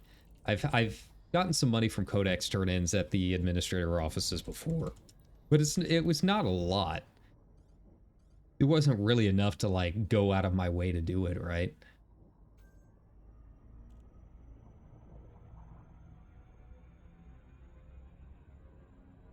All right, so what do we got here? PTN profits profit. Okay. But I don't always understand the names. I assume all of this was like community-based stuff. Either community goal or maybe something through a Kickstarter at some point. I'm not entirely sure. No, people were supposedly able to like name planets if they were Kickstarters or for a certain amount of time or something. But yeah, some of them been a little weird. It's fine. It adds some flavor. It's what I would expect. I haven't seen any like I haven't seen any mega ships named like XX Sephiroth XX. Anything like that. I have seen a couple fleet carriers named like CPR Reaper and stuff like that. That's always a little weird. What are you doing, man? I'm not even just...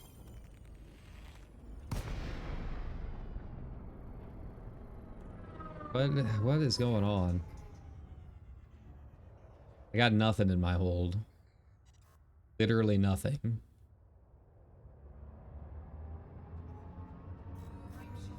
There we go.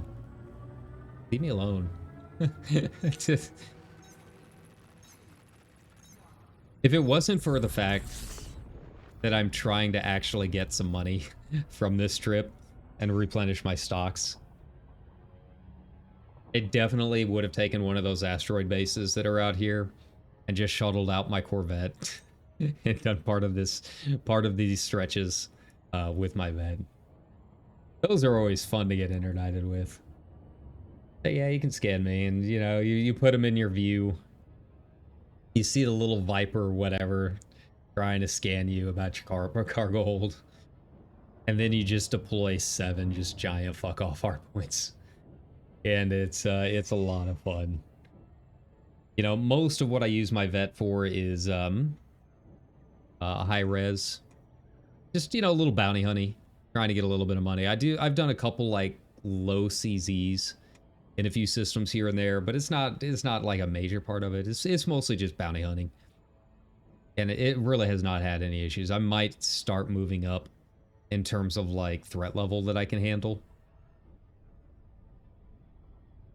It still needs a little bit more engineering on it before I really handle like Haz-Res or anything like that. But yeah, most everything in just high res, like it doesn't even take my shields below 80% at any given point, and that's if I'm doing full threat, right? With the Federal Navy helping me out, it's usually not even that much. It's just a lot of fun. I love the vet. It's slow. It's a brick, but man, it is a powerful. It is a powerful brick. It is a lot of fun, dude. What the?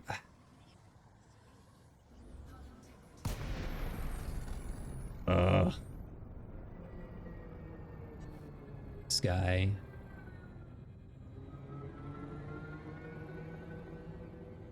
Well, I mean, that took care of the interdiction, I guess. Maybe. I gotta wait for my FSD. At least I can still repair once I get there.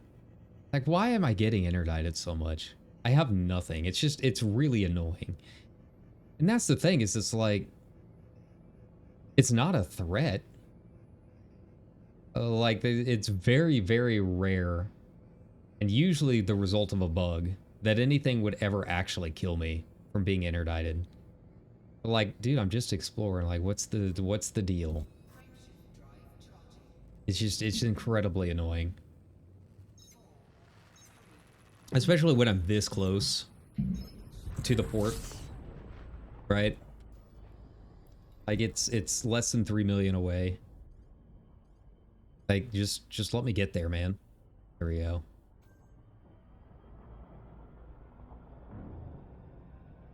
Nice view, though. Kind of a blah gas giant. Definitely not like a Jolly Green. Those are kind of cool. I don't think I've seen a true Jolly Green yet. I saw someone post one on Reddit the other day that was like a purple. The purple gas giant had like a purple streak, like a bright neon purple through the center, through the equator. That was cool. I don't know if that was a bug or just like super rare, but like that's the kind of thing that I want to find while I'm out there. I have seen some couple with some cool patterns, and one that might have been a Jolly Green, but it was kind of hard to tell because it was in a very dark system with 2 black holes. It was like there wasn't a whole lot of light. But yeah, that's the kind of thing that I'm out here for, right? Those are the kinds of things I want to see.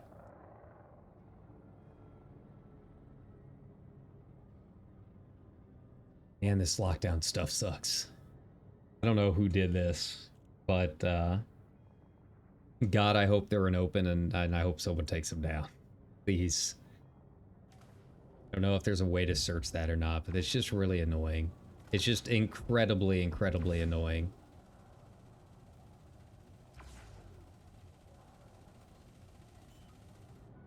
Well, rip that pirate.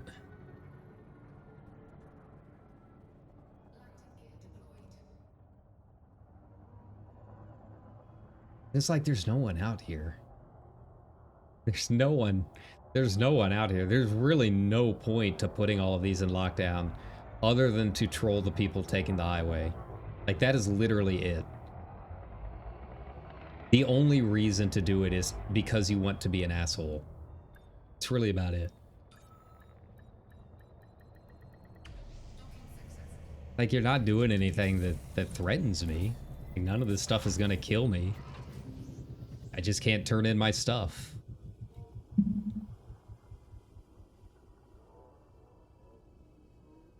See? Like, I really want to find a, another asteroid base. Just bring my Corvette out here and clear up all of these. I'd probably make a fair amount of money doing it, too. I don't know how difficult this stuff is when it's on lockdown. I know that a lot of these, like, pirate sites are apparently kind of high level. But I don't know for sure. Okay, so this one's in civil unrest. That one's fine. Let's take a look here. Okay. So it's a little bit off the route. We'll have to take a look and see what the path looks like. Like, the next one after Iron Star is the Leaping Frog. We got to take a look, and we got to see how far away from the Leaping Frog we've got. Let's go.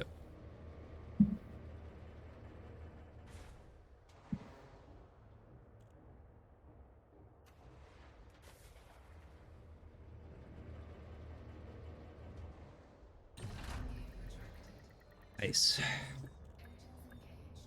Thankfully, it's pointing me in the right direction this time.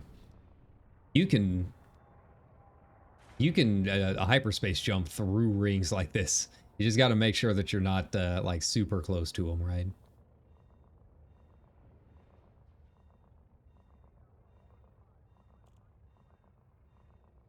All right, let's get around you, buddy. That would be kind of a cool screenshot, I think. Up a bit.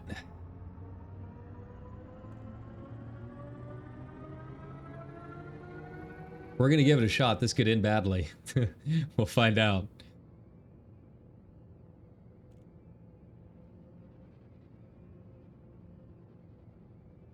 I don't think I've had issues going through the rings before.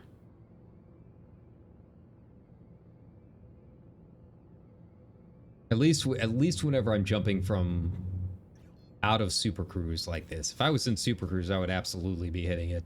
All right, let's go.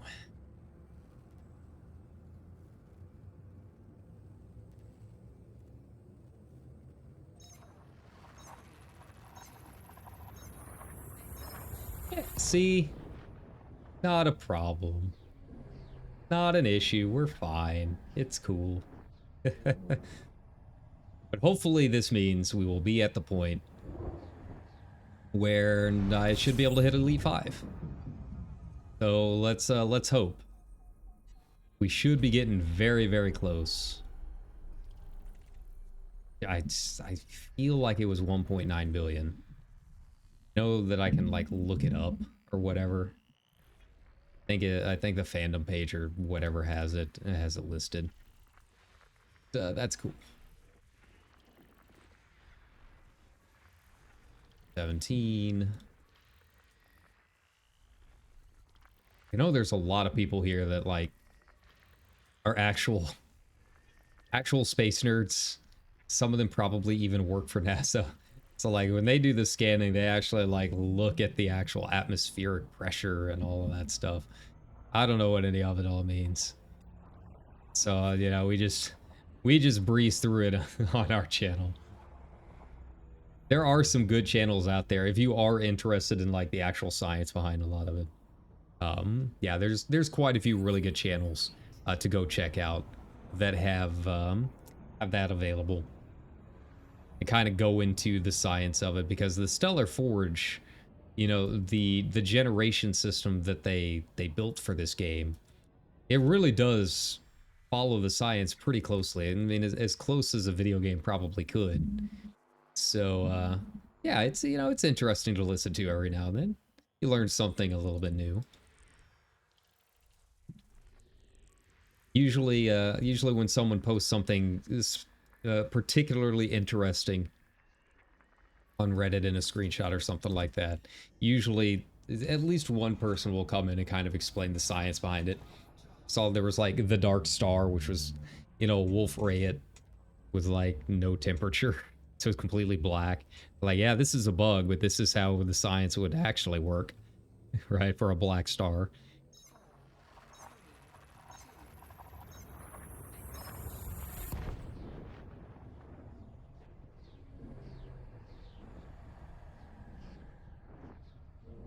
Okay. Kind of getting at the point where I kind of feel like booking it. Maybe we'll get lucky and have a string of just like 1 or 2 body systems. It doesn't look like that's going to be the case today, but one can hope. Make it a little bit easier for me to get through the scanning on it. Like, I want the money, but I also want to be there.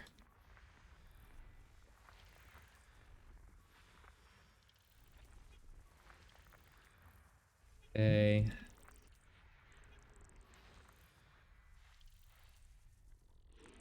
Where is it? There we go. You know, if you're actually exploring, going this fast probably isn't like a good thing, because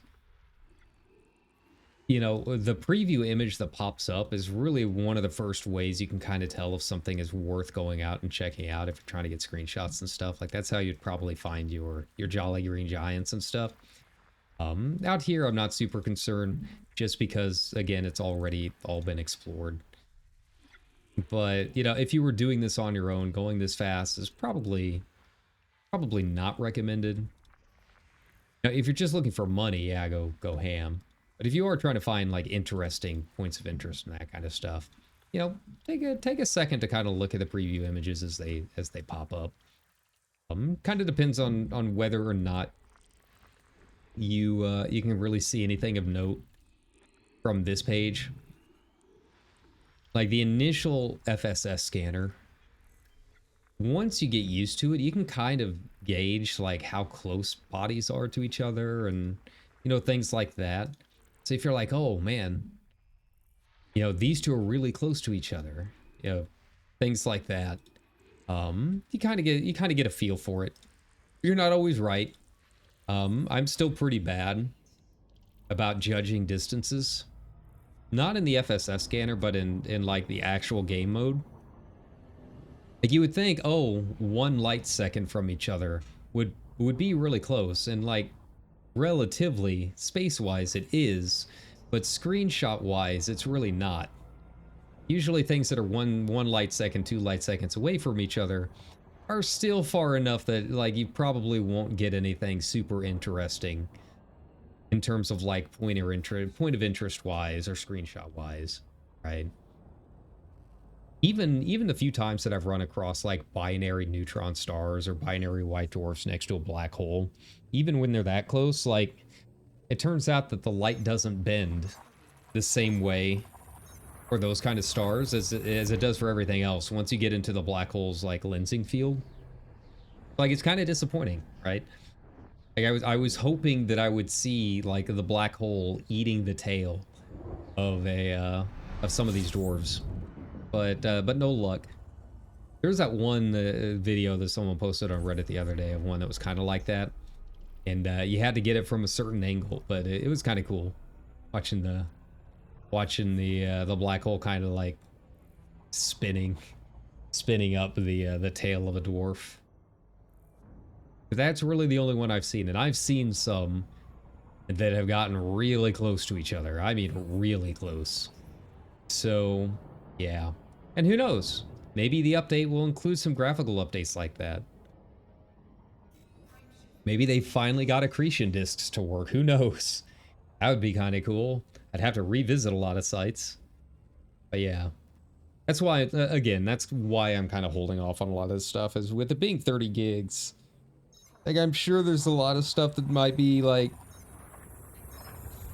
kind of encrypted for future release or whatever, like timed content for Thargoids or whatever, but 30 gigs makes me think that maybe we're getting some kind of visual update of some kind.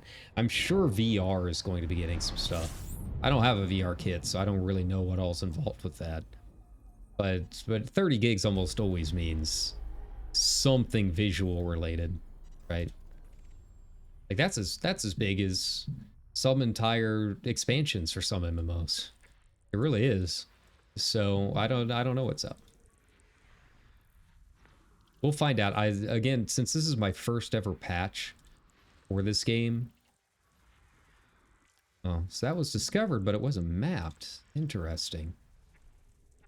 Well, we'll have to go over and check that out then.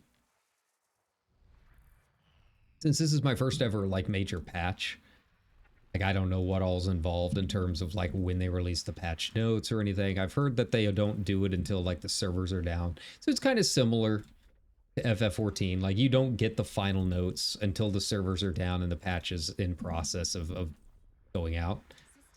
But free jumps, gotcha.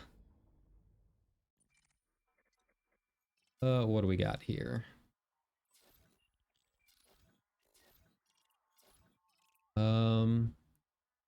Got 5. Okay.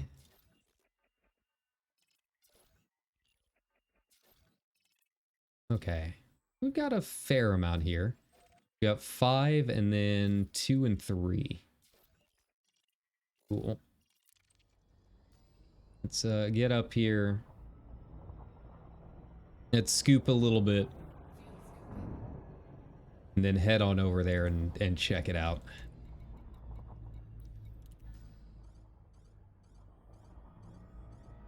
That should be more than enough. There. Nice. All right, so we'll make a little bit of money. I think the next one was in Silver Unrest, not Lockdown, so we should be able to turn in our stuff, which will be nice.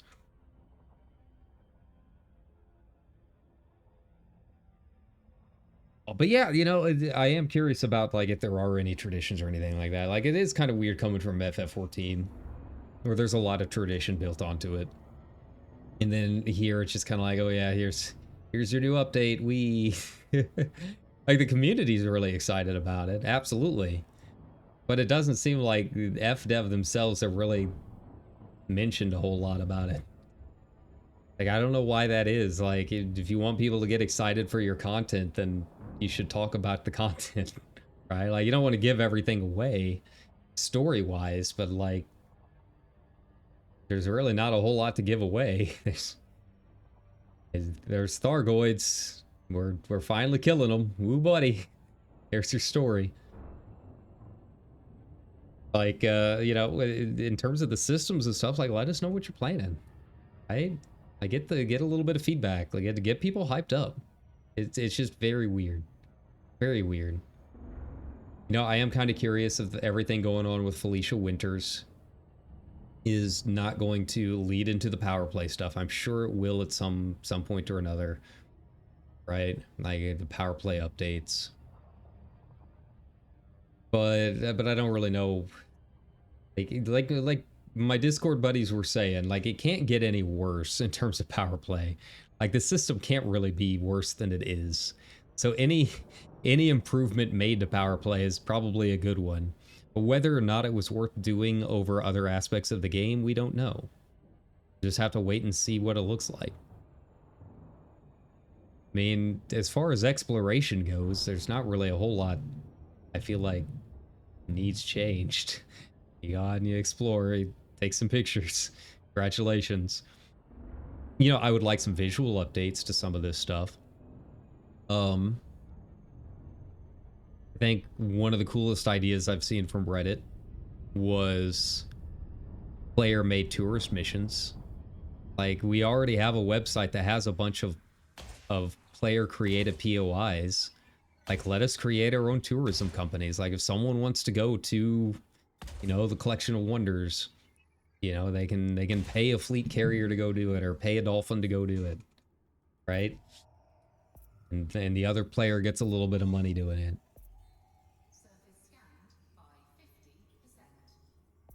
Or maybe it's just, you know, player points of interest that you take NPCs on. I don't know. You know, we've already got the FCOC, right? So I don't know if like you necessarily need to pay another player to go to do some of this stuff, but you know, things like that. Like, let us interact with this world that we've created a little, with this galaxy we've created a little bit more. 2 and 3, gotcha.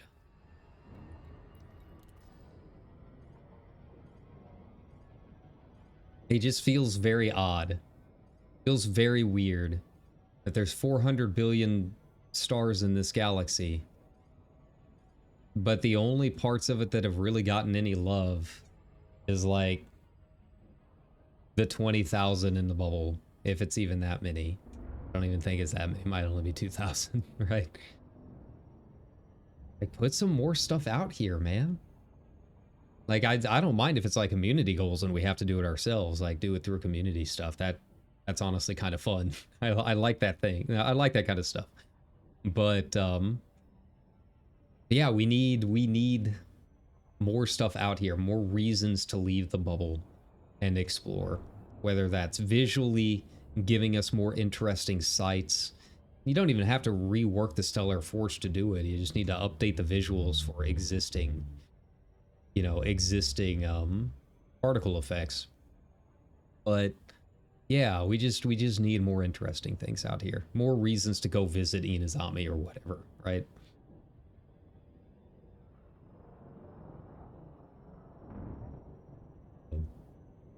So this was a lot farther away than I thought. So what we're gonna do is I did not realize that we've already been doing this for 2 hours and still have not hit the Collection of Wonders. I thought it would take maybe an hour, but I've been waffling about a bit, I guess. So I'm gonna take like a 10-minute break, do a bio break, all of that good stuff, get some water. You guys get some water too, or coffee, whatever happens to be your choice. And we'll be back here in like 10 minutes or so. Might end up standing this other planet while I'm gone, but yeah. Be back in a second.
Okay, we're back. It's done.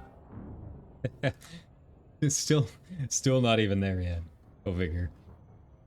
Sorry I don't have any music on or anything like that. That's usually I have a channel that I like over on YouTube.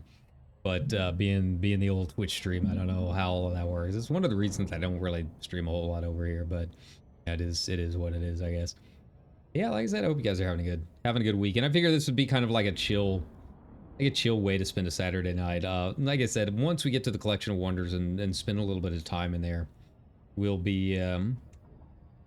probably be spending a little bit more time over on YouTube. I don't know what we're gonna stream tonight. I don't think it'll be a guitar stream as much as I want to. I feel like it's like I pinched a nerve or something in my left arm. Like it's just been kind of uncomfortable all day. It's not like painful. It just feels like it needs stretched, but no matter how much I stretch it, it's just nothing's working. Like it's just still uncomfortable. So I'm just kind of like, oh, ugh. Trying to get the blood flow there. I think I probably pinched something sleeping. I tend to do that quite a bit. I don't know why. Apparently I'm very violent when I sleep. Go figure.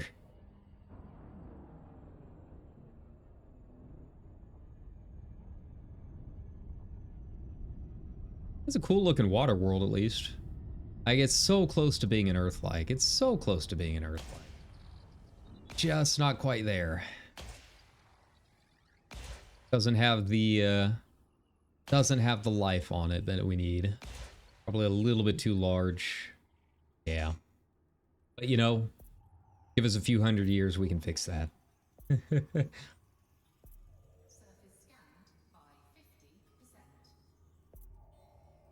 And I guess Zulu came by in the old days before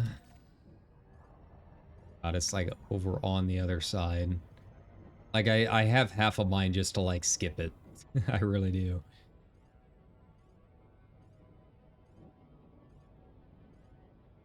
Make sure the this planet that I'm next to stays behind me. Just keep moving on. Like I really do just kind of want to be at the collection. So yeah. If it wasn't for the fact that this is so close. But yeah, see, like that's less than 1 light second away. And it's still pretty far. Like if you're going to find good screenshot worthy stuff, like you kind of have to find some that are less than a light second apart. It can be rough. Sometimes you don't know until you get over there, because there's just not enough information on the system map screen. Like all of that stuff is it's rounded up, so it'll look like they're all on the same light second, but then you get close and it's like just far enough away that it's not really good enough for a screenshot, right? But you know, sometimes you do find some interesting things. I found quite a few, I wouldn't say quite a few, but I found a couple cases of like ringed planets that are practically crashing into each other. So like you go into the rings of one and then you get a really good shot of the other planet in the background with its own rings. It's you know, it's kind of cool running into things like that. You know, unfortunately there's others, like occasionally you will run into a planet that is inside the rings of another planet, but usually that means that the gap in the rings is too wide to really get a decent shot of both. You can usually land on those planets. Most of the ones I've run into have all been landable. But once you land there, it just kind of looks like it has its own rings. It doesn't really look any different than just a ringed planet on its own, right? That's the hard part. You gotta get creative sometimes if you're doing this for the screens. But I like it, you know. I've had a couple comments about the screenshots that I made, and you know, it's mostly just the fact that I was an actual photographer for a long time, and specifically a news photographer, so I'm kind of used to like F8 and B there, right? Trying to do stuff in a video game where everything's flying around and you gotta be kind of quick at times. Like that's not really too much of an issue for me. Most of it's just trying to get the framing right. And in a lot of cases, you know, you just can't get it framed the way that you want in the game. It just there's too much going on. Too much going on, things too far apart, and you know, you gotta cut your losses sometimes and move over to the next system. You know, if it was a truly great system, if it was your own personal collection of wonders, it wouldn't be that hard to photograph. So yeah, you gotta kind of take that mindset with you into certain at a certain point if you're just kind of getting frustrated with not really finding what you're wanting to get, right? You'll get there. You just gotta get out there and explore more. It's all you can do.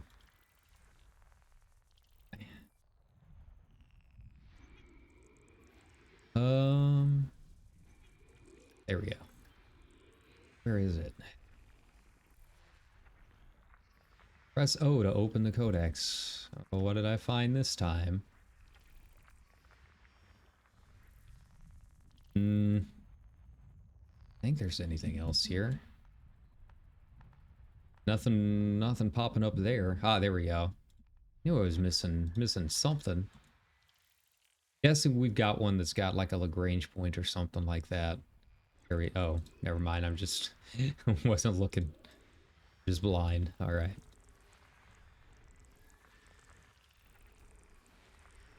And speaking of, my poor dog is going blind.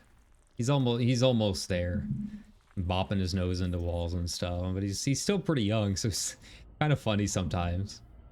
You know, he can't really see us anymore, but he still acts like a pup when we have like food and stuff, or like when we're trying to take him out.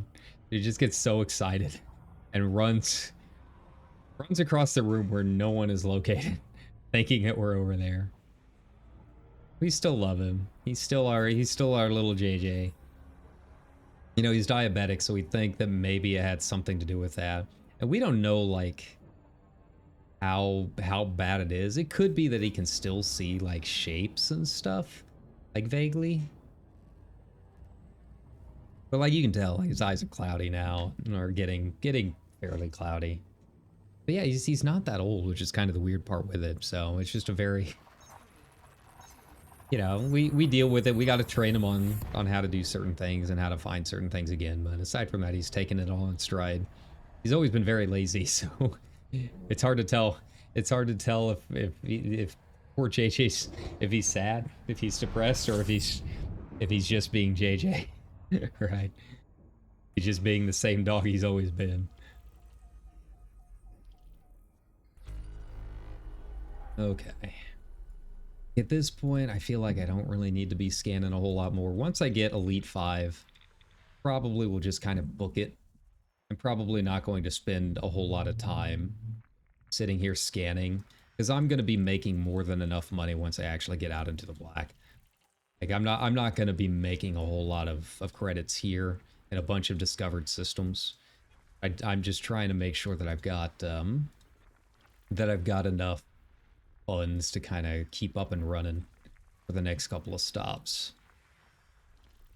There we go. All right, so let's go ahead. Let's start booking it. Let's see if this will hit the required amount to hit Elite 5. I think it should. I think we're close enough now. And if we do hit Elite 5, then you know what that means? We just book it to the Collection of Wonders. Well, you know, the other stops along the highway towards the collection. I don't know how far off the map it is. Seems like the highway's kind of making its way directly to it. But I am very, very excited to see it. I'm very excited to explore the other things in the area. I'm not the kind of guy that usually goes through and hits up all the tourist beacons, but I kind of might. I kind of want to.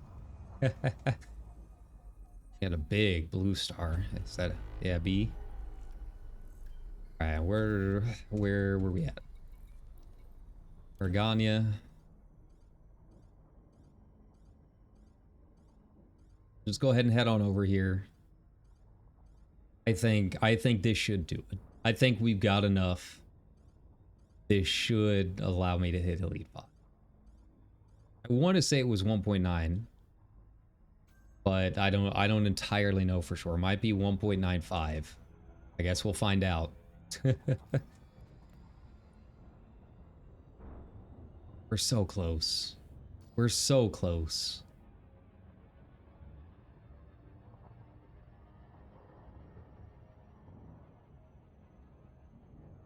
In fact, once I start auto docking, I might have to Google it. I might have to look it up because I am really curious.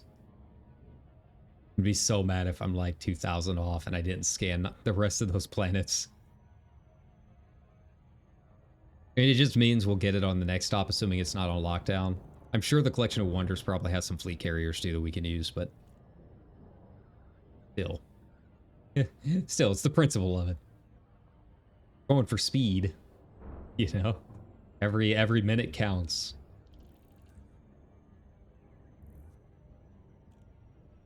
Speaking of, we'll scan this guy coming up to. I don't know what it is. Metal rich. That'll be like 25k. It's not really a lot. Not a big money planet. Looks kind of cool. The ominous orb.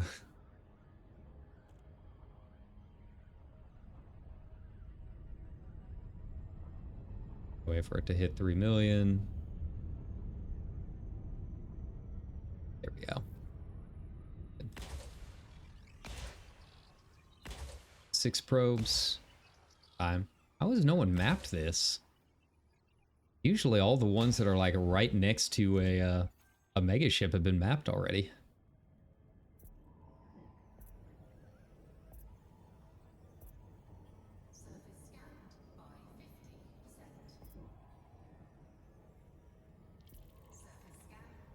Hey, there we go. Nice.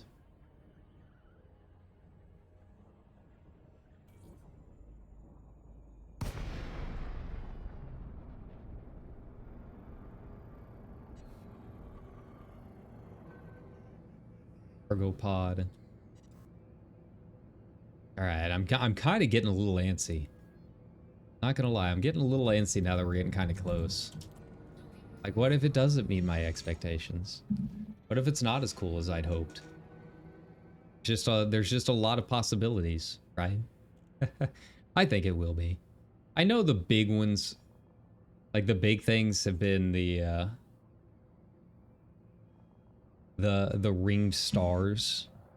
It has a ringed dwarf and a ringed newt, right? Aside from that, like, I don't know what else is honestly there. I know it's just like a lot of very cool planets. And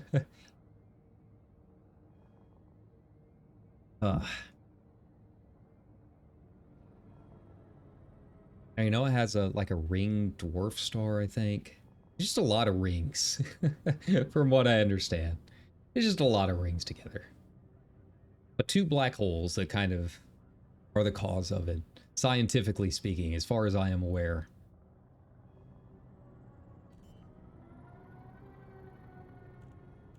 All right.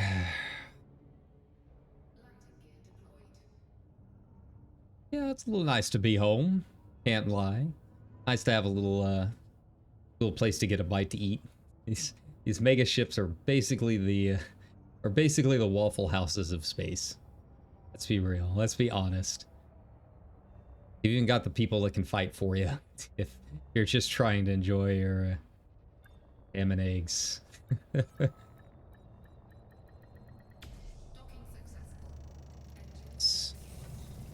Hey, Sue.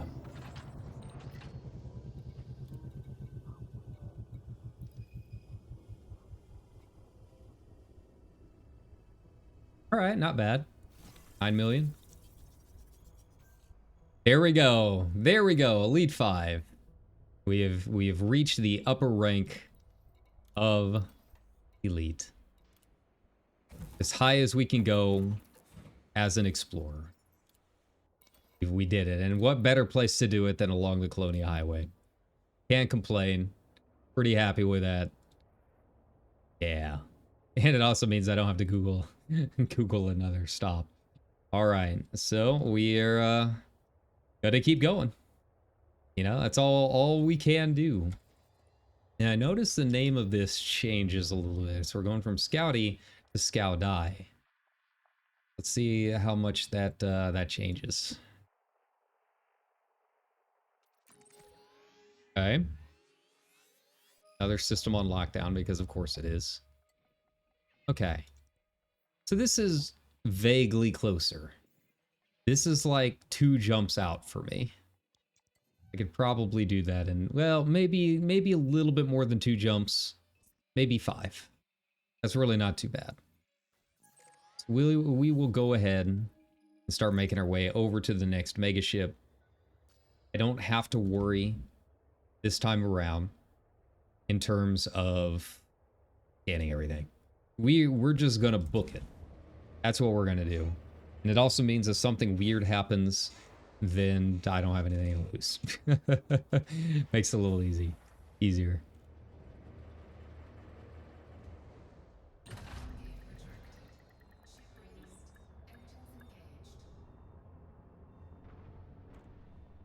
All right, but yeah, basically we're like 10 jumps out. A little more than that, maybe 15. But it just kind of goes to show the power of the Anaconda. Once this thing's actually rigged up for exploration, like we got some jumps we're taking here. Now, again, I'm not landing. I don't have an SRV bay or anything like that. So, you know, if you are into those kind of things, adjust accordingly. But for what we're doing today, I think we're doing all right. Don't want to hit the feds. Don't need the IRS after me. I already got enough pirates. But, you know, even though we are hitting the collection of wonders, the important thing to remember is that this is still ultimately all part of the Colonia expedition. This is all part of my trip to the second bubble of the galaxy, in the hopes of finding new civilization, trying new things, right? So we still have to make sure that we are hitting all of the big mega ships along the way. Want to make sure that we don't forget that part of it. Like, yes, the collection of wonders is very cool. It is definitely a must-see stop for us. But ultimately, I want to make sure that I'm not skipping any of the mega ships. / regular starports. Because there are a couple along this path, right? There's a few to check out along the way. Slow down. An ace to ITEG? Nice. Yeah. Like, I need to make sure, you know, once we get to this next mega ship, I'm gonna plot the course to the next sector on the highway and see if it really is skipping past the collection. I think this is probably the closest point that we've got. Just looking at the map, eyeballing it with what I'm used to in terms of distances. You get real good. You get real good at judging how many jumps the distances between 2 points is going to be once you've been out here a while. I think I've hit the 5,000 systems mark. I think I blew through that a while ago, if I remember right.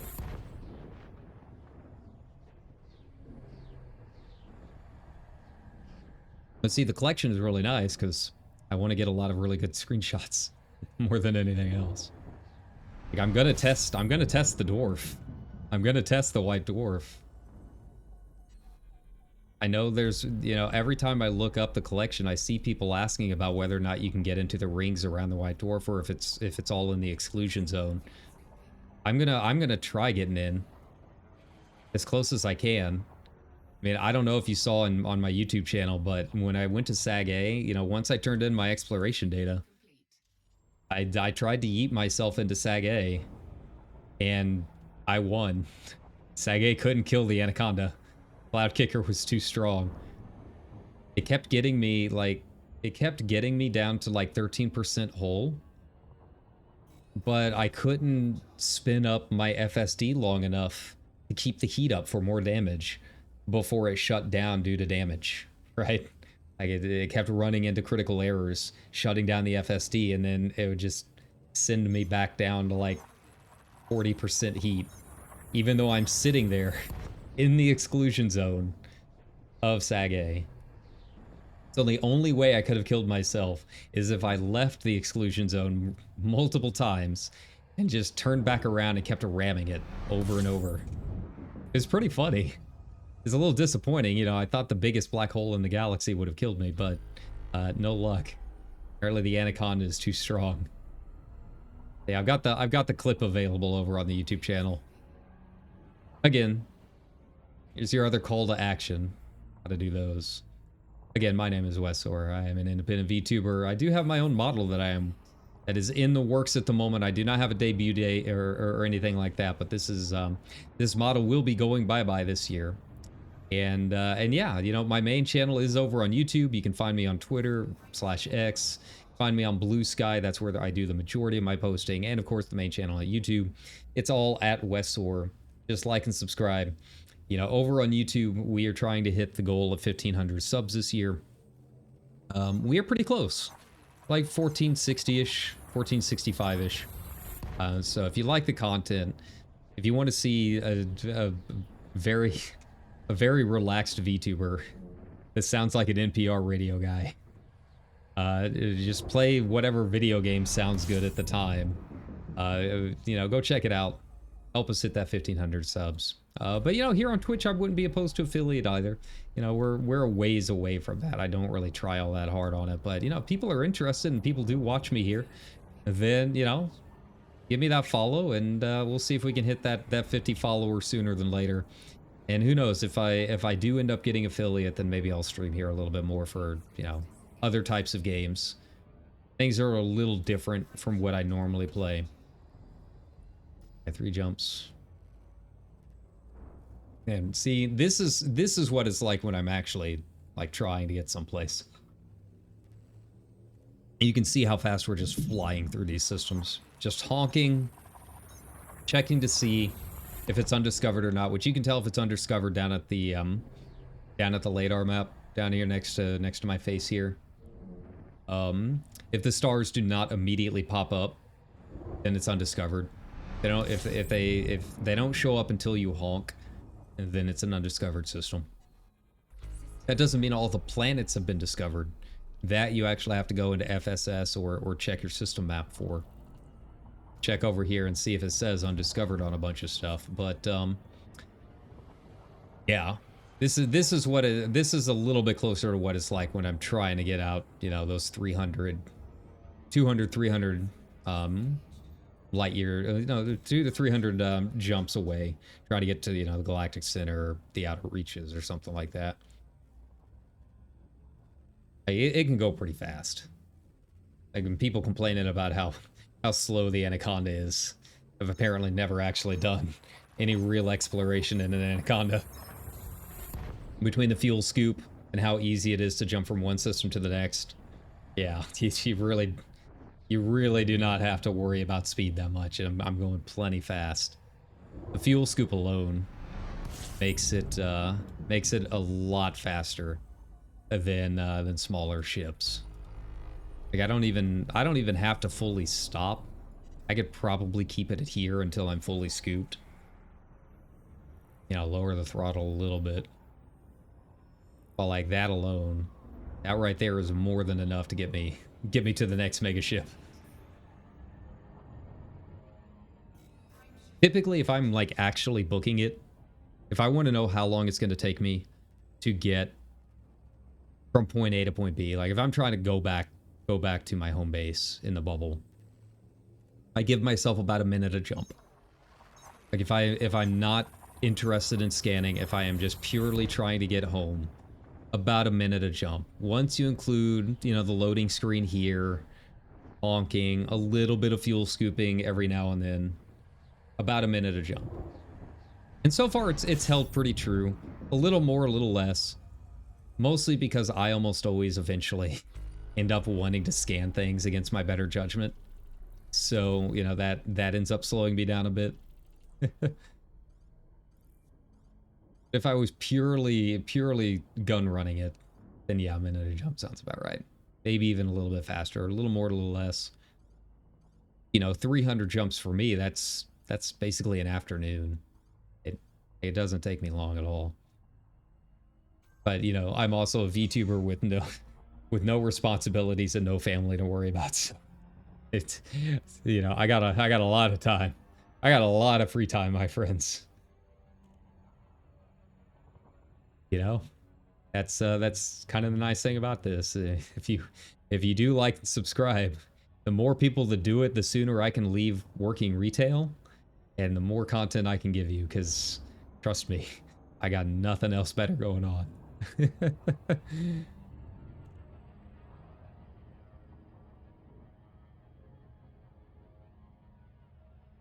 The leaping frog.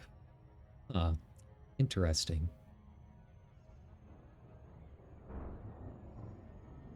I do like the names. Oh, so this one's probably going to be really annoying and like on the other side of the rings or something. Oh, I hate these. I hate these ones. Probably more than the ones that are on like the other side of the planet. If it's one that's like on the, like through the ring and I have to find the other side of the ring, that's just annoying. That's just really annoying. I think maybe this one is like, I think maybe I'm on the right side here. Guess we'll find out. It's hard to tell. Close enough to the inside of the ring, like I guess I can breeze my way through it. Just more work than I like doing.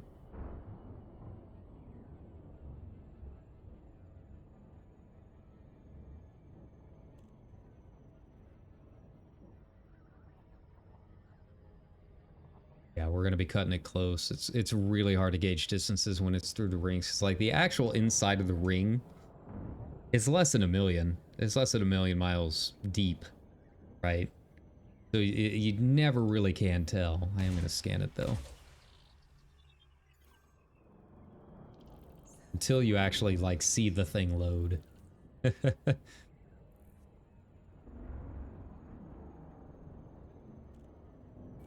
All right. All right, so we were on the right side. Saved us a little bit of trouble. Like, it's not even like there's anything I need to do with these stations, but, you know, I feel like if I'm on the highway, and I don't know when I'm going to take the highway again, if I ever do, like, I want to stop at every ship. Even if it's on lockdown and I can't turn in anything, I at least want to check it out. Some of them have had some really cool vistas. So, you know, it's worth doing. I would recommend if you are interested in Elite Dangerous and do an exploration to do the actual highway once. Yes, you can neutron jump it. Yes, you could just hop on an FCOC carrier and just be there in a day. But I feel like it is a very cool trip. But then again, I'm also the guy that's done a vast majority of Route 66 twice. So, you know, I just like road trips, I guess.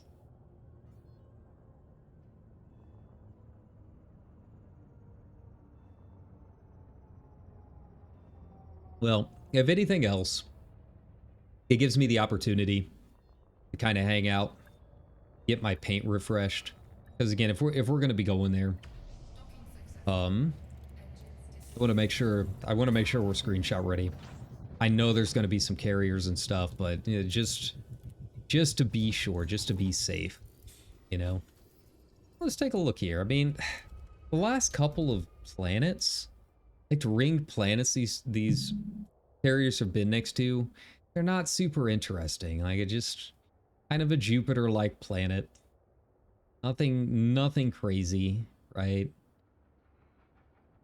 You know, they could have at least given it some interesting color. But, you know, I can't win them all, I guess.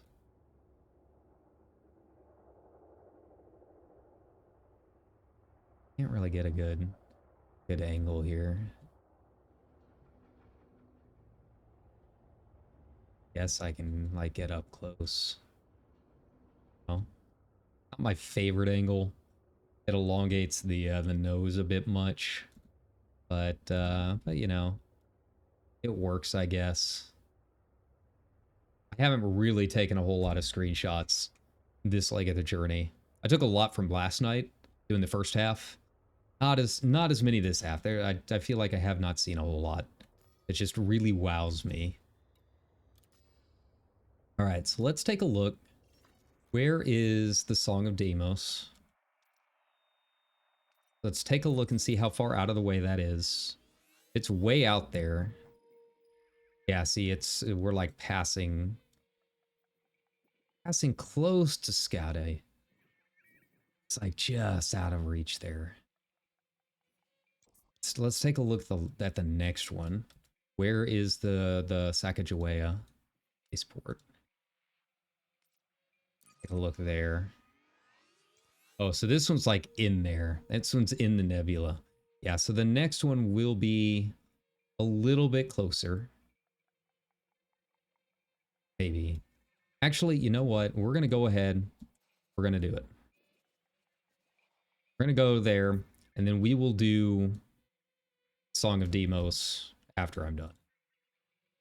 Yeah, I just want to make sure that I've got everything copy and pasted for when we're ready. All right.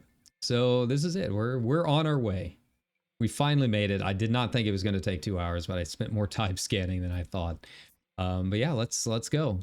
I have genuinely, other than, you know, the cool ringed stars, don't know entirely what to expect. We're 8 jumps out. That's really nothing. That won't take us too long at all since we're booking it. Yeah, I'm finally going to see the Collection of Wonders after all this time reading about it.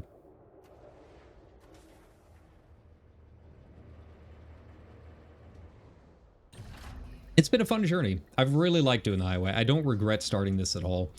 I might regret it when Monday comes out and there's like something really cool in the update that I need to go back to the bubble to, but I'm hoping the FCOC is not going to be like stopping their carrier runs because of the update. I imagine they know that there's a lot of people that are probably going to want to make their way back.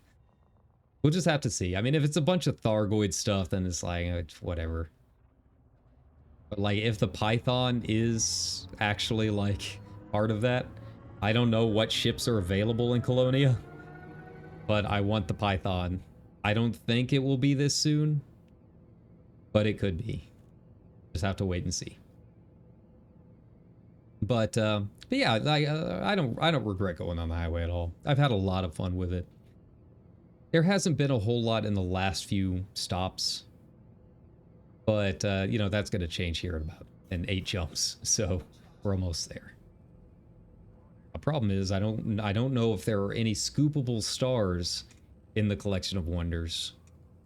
Like, obviously you've got like 2 black holes, a dwarf, newt. I'm just really hoping that my expectations about there being plenty of fleet carriers is true.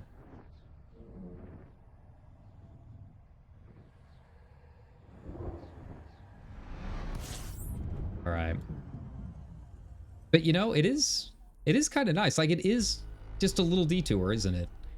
Like, when they say it's right along the Colonia Highway, even though it's not an actual stop, like, it's really not that far out. They probably could have made it an additional stop, and it really would not have changed the flow at all.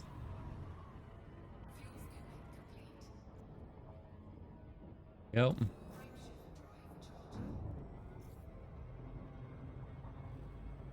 I also don't know what the slowdown thing is for. Like, it just pops up even though I'm in the middle of, like, deep space. There's nothing here, man. What do I need to slow down for? Who's gonna stop me from speeding?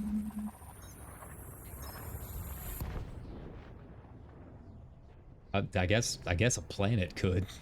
I don't think I was like in line for another planet anywhere.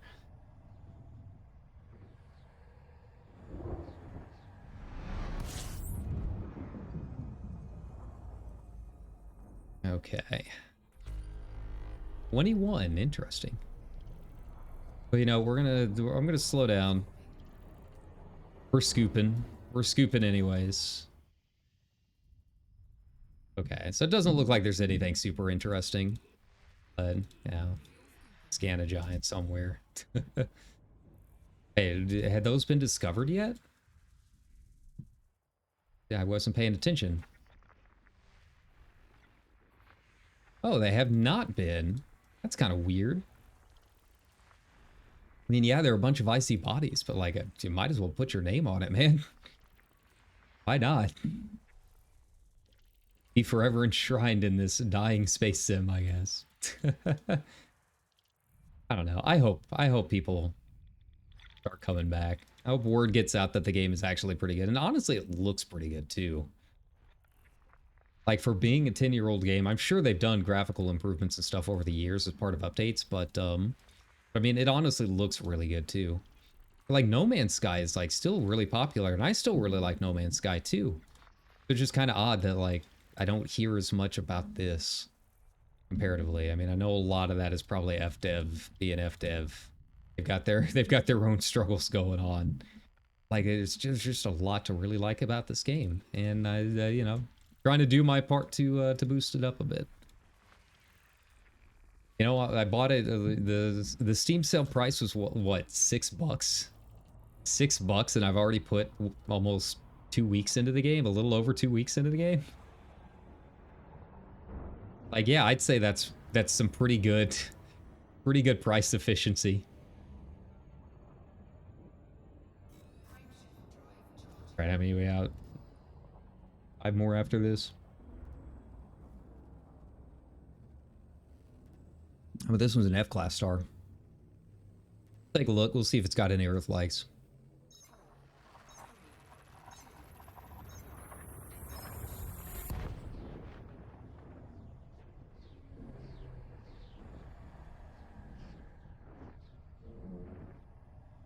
All right. Now the question is, I think the jump-in point is a black hole. Black holes, not really an issue. They're like the least scary. Like they're scary to look at, but they're like the least scary, like actual things in the game. Now that I've run headfirst into Sag A and it still didn't kill me, I'm pretty confident in my abilities. But you know, they're kind of creepy looking when you first get in. You gotta be aware. But outside of that, like I don't really know where, like what the layout is like once we get in there. I'm hoping, and I don't think it would be a POI if it wasn't like, kind of easy to navigate, right? So I'm hoping like none of this stuff is like 300k light years away from each other. I'm really hoping. But we won't know until we get in.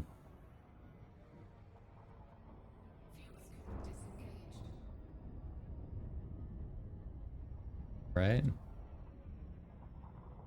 Got a couple more here that no one scanned. I don't know why. Just scan it. Oh, okay. So these were discovered. Yeah, whoever this validating person is has uncovered most of the highway. I've been meaning to look them up in Inara because I genuinely don't know if it's a player or if it was like a dev tracker, right? But I've seen the name pop up a lot on this journey. Even outside the highway. You know, even some of the systems like in the general vicinity.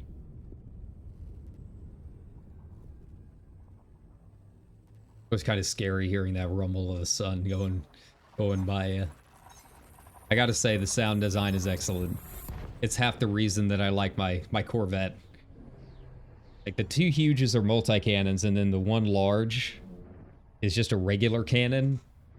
It doesn't have a whole lot of ammo in it, but man, does it sound good.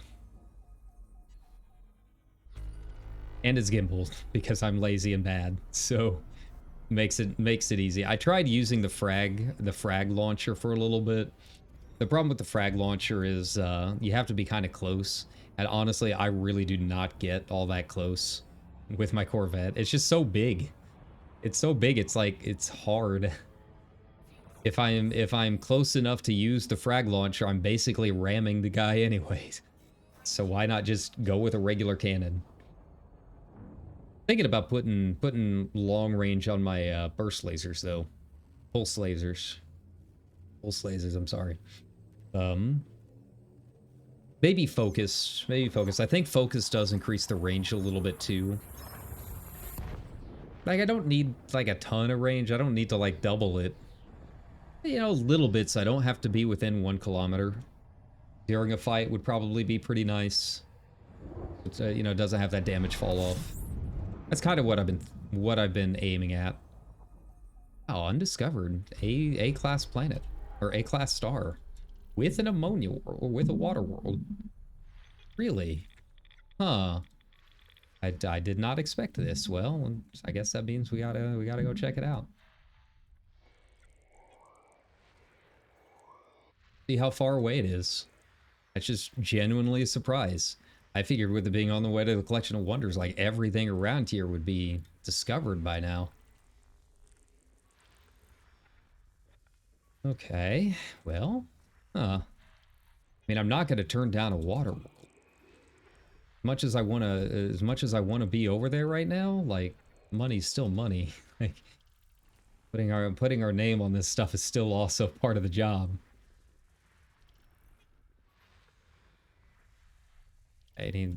Wow. Three gas giants in a row. Okay. That's cool.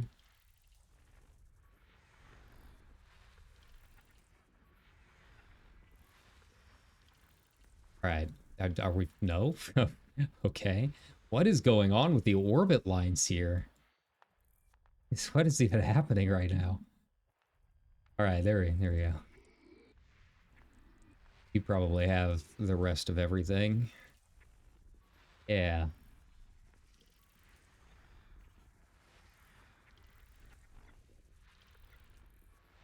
Right.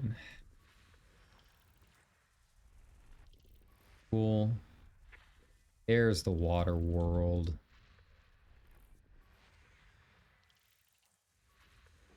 Oh, is it an ammonia world? Oh, it's an ammonia world. Okay. I see you. Check it out. Let's see what we got. I didn't see any signal sources, so no NSPs, unfortunately. Okay, wow, it's like out there. Not too far. I mean, it'll be a couple of minutes, but it's doable. Let's just scoop a small bit while we're here. Get ready for the next leg. We only got 3 jumps. I think I've got more than enough gas to handle it, but you know, just in case.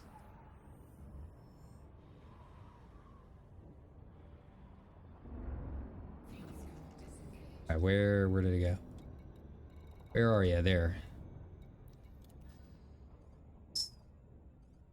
All right. Well, that was a nice surprise. That's another million and a half or so. I'm genuinely kind of blown away that it hasn't been discovered yet. This close. I would have figured like everything in the vicinity of this system would have been discovered by now. You know, I see questions on Reddit every now and then like, hey, like how hard is it to find undiscovered systems? I'm not having any luck. What? What was that all about? But it's really not hard. Usually if I'm near the bubble in the Anaconda, it takes me about 30 jumps. That's in my Annie. You know, slide it up to about 50 jumps if I'm in a smaller ship. Usually after about 30 jumps, I'm basically in a system. We're in a sector that has just a bunch of undiscovered stuff. Depending on what direction I'm going. If I'm heading directly south, I tended to find a lot more discovered systems that way for various reasons, whether it's the Thargoids, the old Formidime Rift expedition, like just heading south towards like Xibalba and Formidine. I had a harder time that direction. But you start heading like east, I'm just using those stellar coordinates, by the way. I'm just using directionals. But I mean, you guys know what I mean. You know, head towards like Hawking's Gap or the Outer Orion Spur. Yeah, I would start finding a lot of stuff out that direction. You can head towards Temple, but there's 2 things with Temple that you got to be aware of. If you're heading out west, one, that's on the Colonia Highway. A lot of the Colonia Highway like heads out in that direction.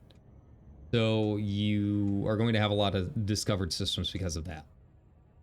The other big thing is that if you're not careful and you don't leave the galactic plane, you're going to hit a ton of dwarf fields really fast out there. So yeah, you want to make sure you're heading above or below the plane. I usually recommend at least 300 to 400 above or below. Potentially more, if your ship can handle it. The stars do get kind of sparse heading out in that direction if you're trying to go above or below. But yeah. A lot of dwarf fields. My first miniature expedition with my DBX way back when I first started. Yeah, I ran into that problem. I was panicking trying to find fuel stars along the way. And yeah, just watch out for the dwarf fields. If you know what you're doing with manual plotting, you can do it. But you got to make sure that your ship can handle it, because there's just a massive field out that direction.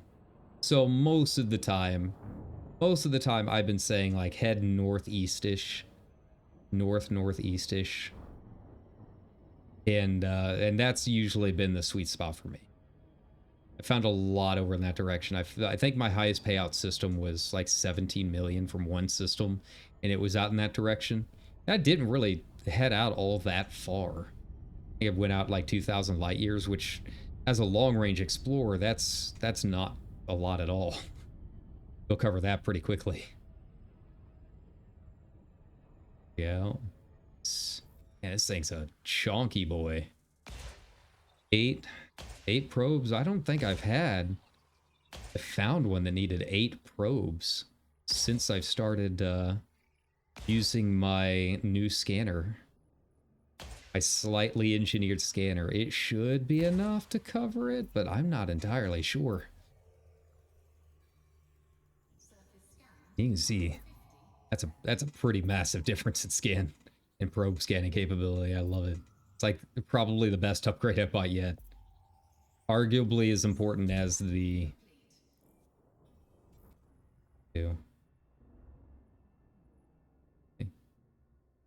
if I can get it. I don't know if I can or not. We'll try. Like they'll keep going as far out as you can go. Here we go. Lock and engage. Let's get out of this ring. Ring scares me. I've had issues if you go into, Super Cruise Assistant orbit. Some of these ring planets, like you'll end up in the ring if you're not careful. Depends on how far out it is from the rest of the planet.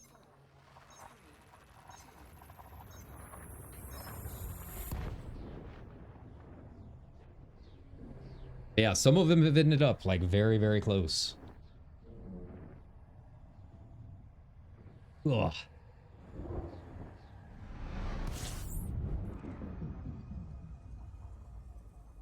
Alright, we actually do need to scoop here. Alright, give me a chance to check out some of this other stuff. I mean, this one's been discovered.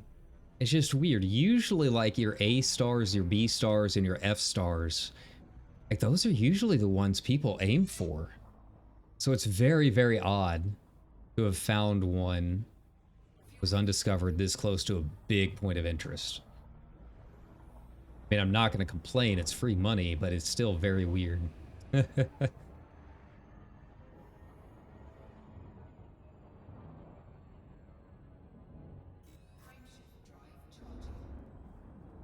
All right. This is our last jump before we're there.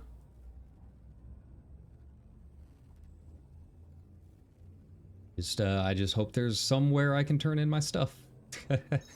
My one ammonia world that I've scanned.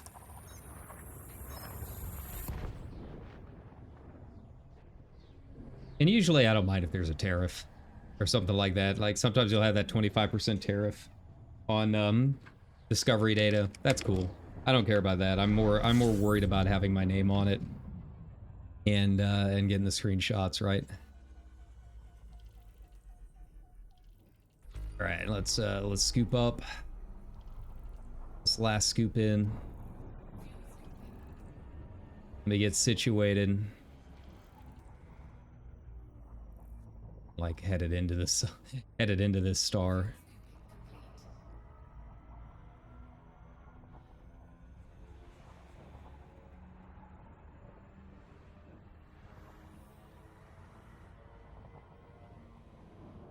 I think it's big boy. All right. Let me get situated. Let me get some stuff taken care of in my seat. And then yeah, here we go. So we made it. It was a little later than planned. But you know what? That's fine. I guess Twitch likes you to stream a little bit longer than YouTube does. So yeah, here we go. To the Collection of Wonders. One of the major, I would consider it one of the Trinity spots of exploration for Elite Dangerous. I don't know. You got Saga, Colonia, and Beagle Point. I feel like the collection is high up there. I don't. You might be able to take out Beagle Point and put in Collection of Wonders, but Beagle Point's definitely a bigger trip. It's definitely, I feel like, more of an accomplishment. But I don't know. Just in terms of things to see. Yeah, move away from that black hole. Oh, man, that's a big black hole too. Very interesting. I usually don't see them that large, or maybe it just pops me a lot closer, right? Maybe it just puts me a lot closer in. All right, well, let's scan. It is weird that I need to scan the Collection of Wonders, but, you know, I don't make the rules. It is kind of hard to scan sometimes when you're next to a black hole, because as you can see, it's like I'm like trying to fight the turning of the. There we go.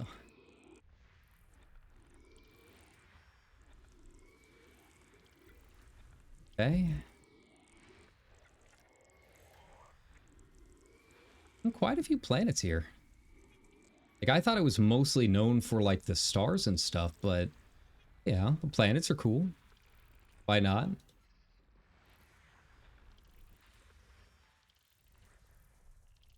Okay.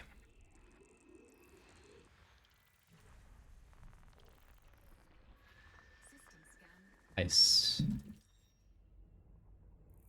So let us find. Get away from the black hole real quick. Let us find, first of all, a decent carrier. I don't want one that's like sitting like super close to the black hole. But, you know, I want something that's still kind of close-ish. Okay, maybe I will go with that. I don't know why that's the one marked, but sure. Okay. Are they open to everyone? Okay, 15%, but it does not have redemption office. Yeah, none of these have redemption office. Interesting. Hmm.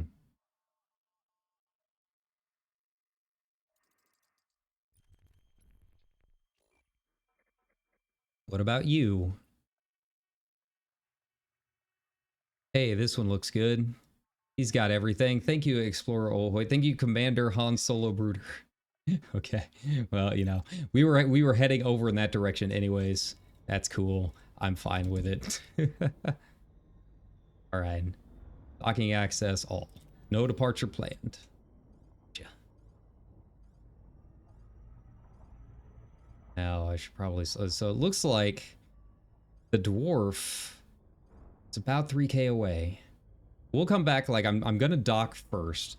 I want to make sure and like save a point because we're going to be getting kind of wild here in a bit. Once we get a little bit closer to some of this stuff, like obviously I want to hit up the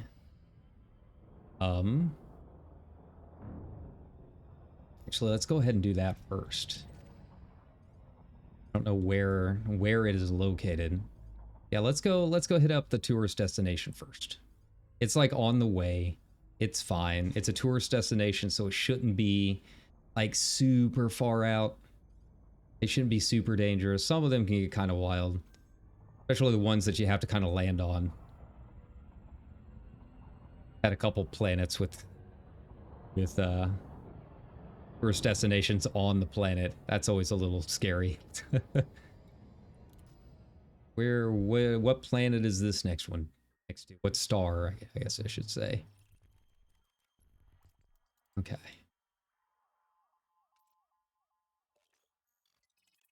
I and everything here has rings. It's kind of cool. Not gonna lie, that is pretty cool. I have not found a system with this many rings on it. And especially the fact that these are not orbiting the dwarf and the newt. They're not orbiting anything. They're just like out there. That is also very, very unique. Here we go. I mean, just the ring dwarf alone already makes it interesting to me because I've never seen one. In all of the black holes, like I've scanned, I think the last I checked on EDSM, I scanned a little over 200 black holes, maybe closer to 300. And I've still never seen a black hole system with ring newts or dwarfs. So this is all very new.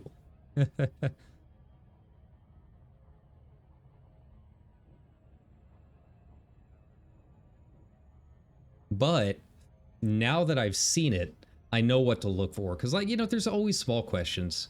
And you can look up online, like system map screenshots and stuff. But you never really know until you see it yourself.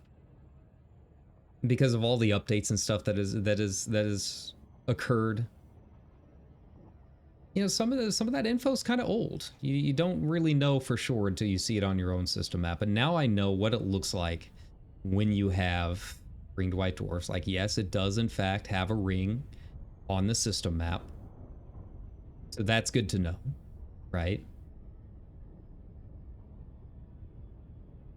Very cool. Very, very cool. Now, you know, I've seen quite a few ring suns, usually dwarf stars, but I've seen a couple ringed, I think, G stars. They were K or G, I think. They're kind of like that. They're just kind of regular old orange stars.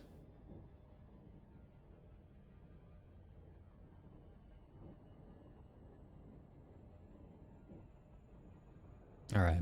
Now, you're going to see me do something that I do not do very often.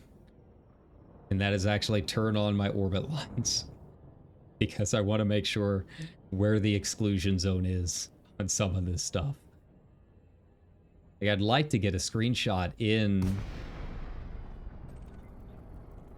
I'd like to get a screenshot in the rings of that star. Let's see here. First things first, right? The Collection of Wonders. Mike V. Zoo Tourist Airlines are proud to announce a new tour to the Scouty AAA H294. Planning a vacation in the Galactic Core, visit Scouty AAA H294. Commander Halfmoo recommends this destination and believes this to be the largest stellar body with a ring system. Interesting. Nice.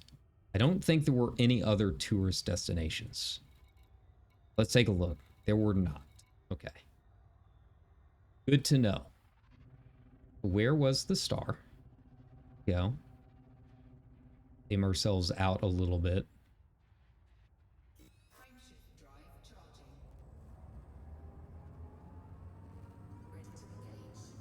I mean, obviously the big ones are going to be...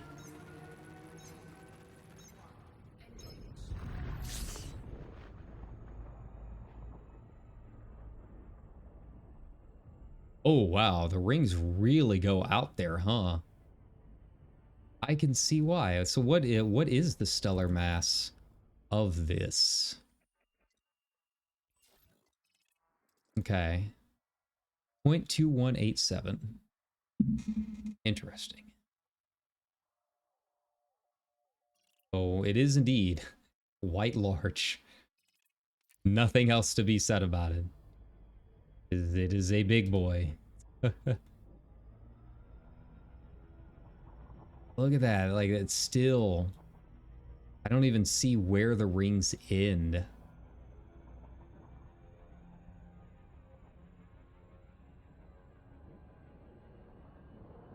I genuinely can't tell. Like, they're so faint out here. You can still kind of see them there. Do they keep going? Wow.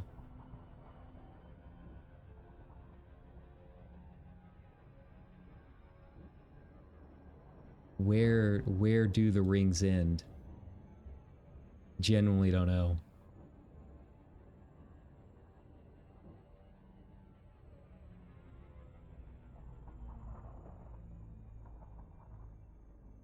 All right, we're gonna be getting plenty of screenshots like inside some of these ring systems in a little bit. Things first. Okay. So we are at about the outer edge of the rings here. Okay. Yeah. Like, I've taken a lot of screenshots from this angle. I've never seen one that large. That is absolutely a massive star. It really is.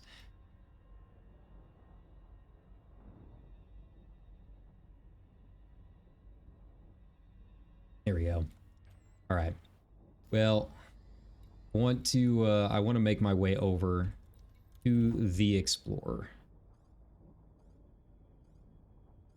Like, it's so large, the light. It's like kind of hard to get a read on. It can't figure out where exactly the RTX needs to work. Yeah. AB3, AB4. We'll pass by the black hole again on our left. Where's the second? Ah, there it is. Oh, that's kind of cool. Yeah, they're like right next to each other. Interesting. Cool.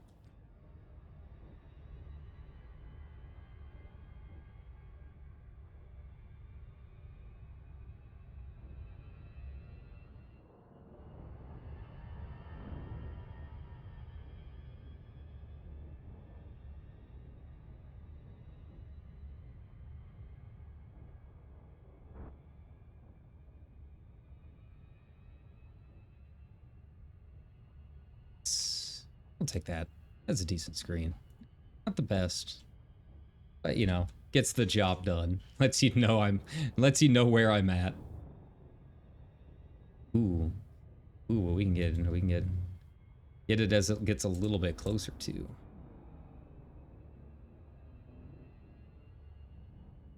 Way out. Yeah. I don't know what the red dots are for, though.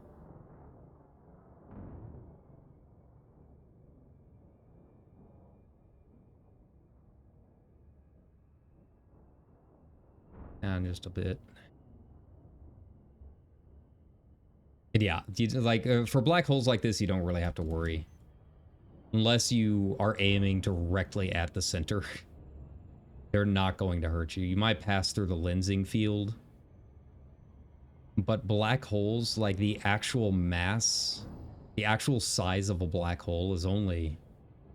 It's only a few kilometers wide, from my understanding of it. So, like, they're very, very small. Otherwise, like, the way the game works is you aren't essentially affected by gravity if you're in Super Cruise like this. So you basically have to aim for that very, very small dot in the center for it to really affect you all that much. But it does get some kind of scary screenshots for sure. It is very creepy looking. I really don't know what the red dots are for. Assume those are just other towery stars like in the area. Never gotten one with a black hole passing through another black hole. Don't really do anything. It doesn't make it any bigger or easier to see. Yeah, that's fine.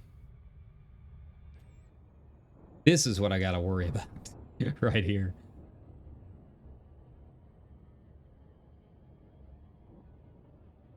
Oh, we got another black hole over there. Or is that the newt?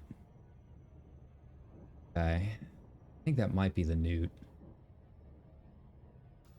We really have 3 black holes here? I thought it was only 2. Find out. 1, 2. Yeah, I don't know what the deal is with the lensing on that other one. Huh. Yeah, I guess that's a AB3.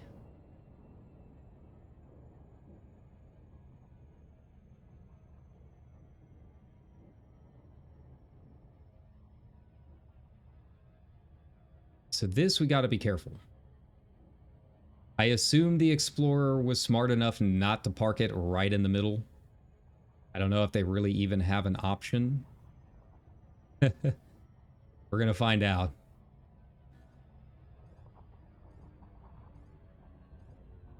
Yeah, they parked it real close.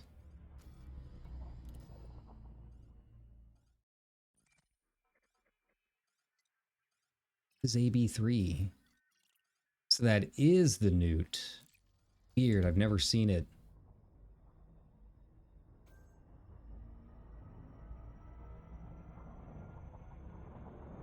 I'm more worried about the rings than I am the heat. If I die to the heat, I die to the heat. Who cares? I just respawn somewhere. Pay my 16, 13 million. Oh no. Really hurting me there. Is that closer? Yes.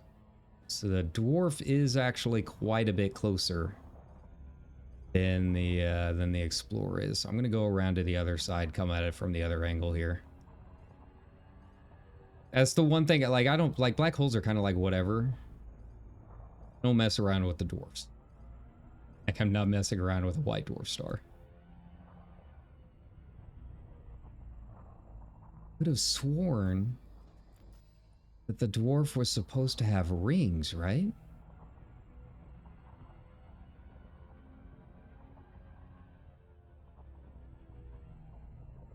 Not when I've got data on. Yeah.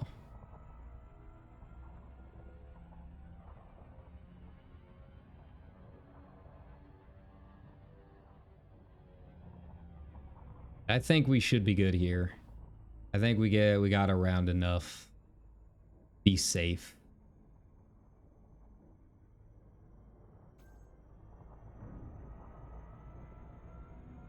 It might heat up a little bit, but I think we're all right.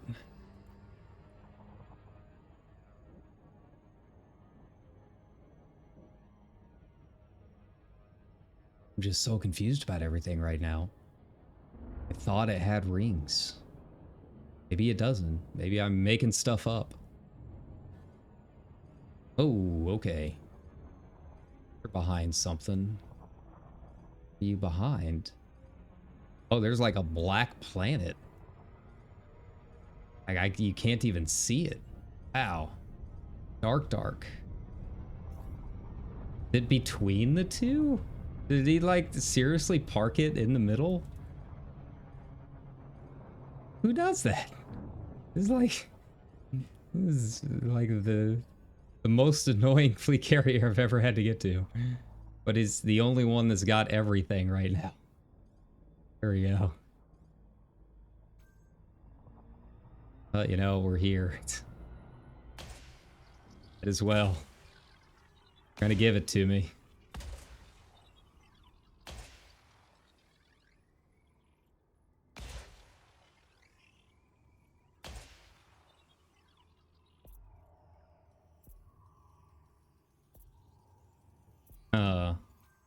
Surface scanned by 50%.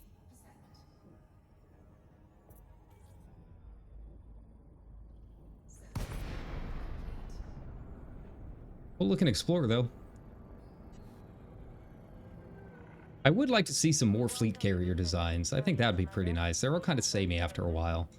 To be honest.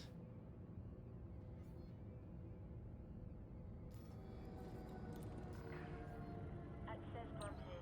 Please follow standard docking protocols, Commander. You have been cleared for approach. Feel free to relax. Your docking computer is in control. Excellent. Thank you, Commanders. But, you know, thanks to everyone that has the fleet carriers that do this kind of stuff.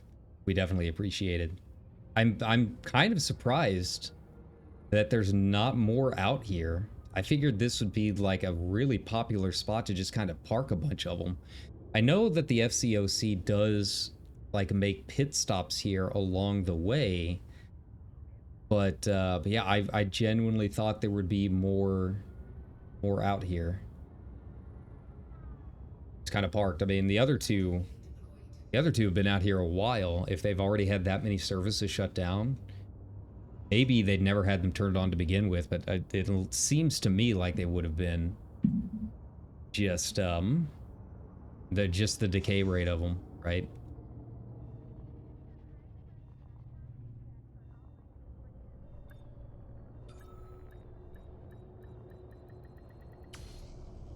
All right, let's see here. Carrier services, get all this prepped and up and good to go. Landing complete. Commence shutdown. Welcome Secure to trading, huh? Interesting. Yeah, see, that was worth stopping by at first before we go out and play around.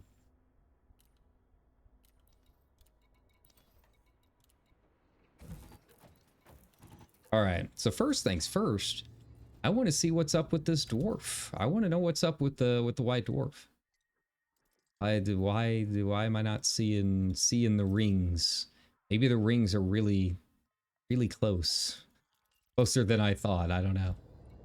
This should be it, right? Yeah.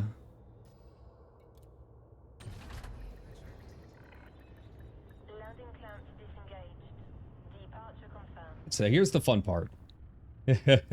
You want to see me destroy an anaconda for fun? Let's see what happens. We'll see if it does or not. Ugh. Last time the heat was not too much of an issue, but you know, I've never tested a white dwarf. Sagittarius A had some thoughts about it, but yeah, the dwarf I have not done yet.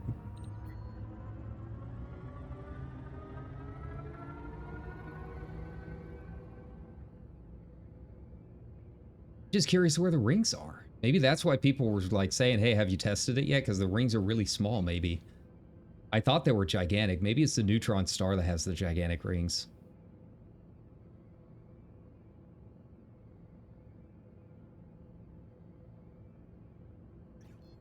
Frameshift drive charging. 4, 3, 2, 1. Engage. And the other question is, I don't know where I would respawn either. That's the other big issue. I have no idea how far away I am from a deployment depot. It could be a bit. Like where are the rings? I'm not seeing them.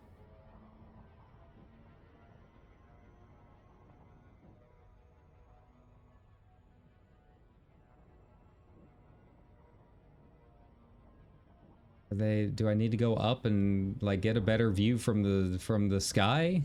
Maybe try and get a better angle? I don't know.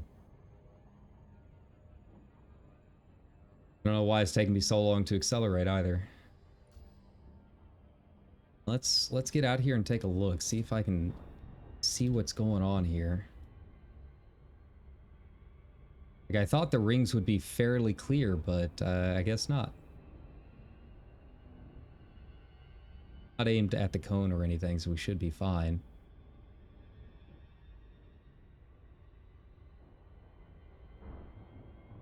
Yeah, I don't see anything.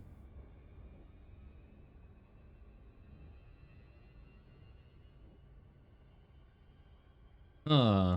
Oh. There we go. There we go. All right. That does it. Hmm.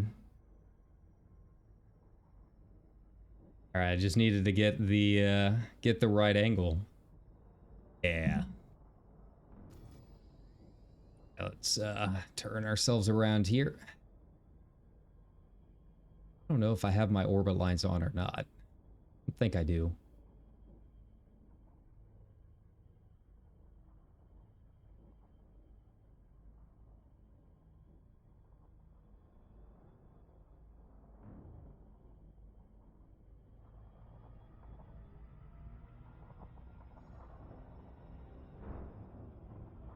mean, I heat up a fair amount, but like it's not that bad.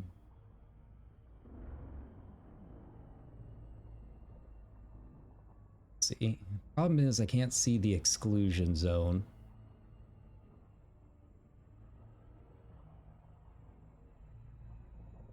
Be nice if I could see the exclusion zones. Like I feel like I've jumped closer into white dwarf territory just by accidentally jumping into systems where I'm squished between one and something else.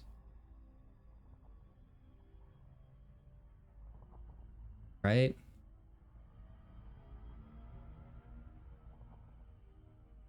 Let's get as close as we can. I don't know where the exclusion zone is. It's not popping up on me. Right?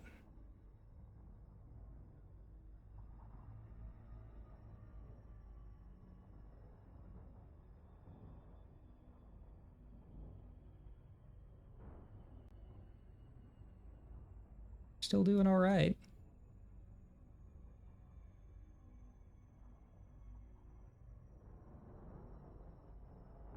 This feels good. Get into this inner darker ring here.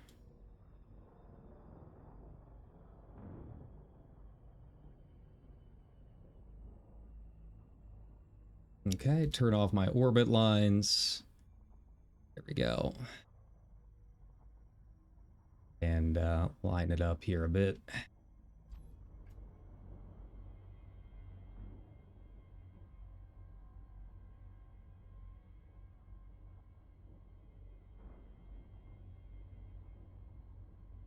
This is so bright. It's so bright I can't see anything.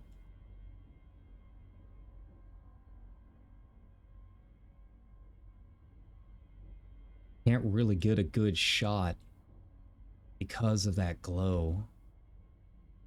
Would like to. Go.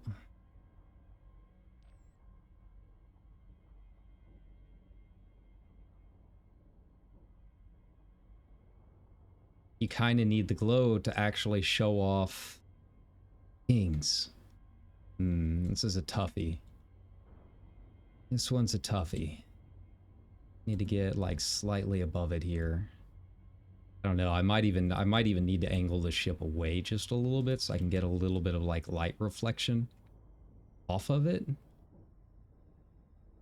Yeah. See, now it's starting to heat up a little bit, but it's still not like, oh no, 27%. Still don't even see the exclusion zone here. Might hit it by accident going to 30 miles an hour, 30 kilometers an hour.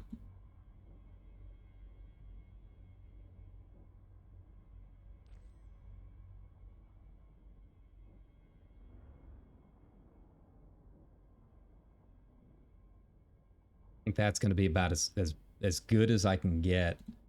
And that glow is really, really annoying. Pull it down a bit. Yeah. A little bit better. Dude, the glow from the top.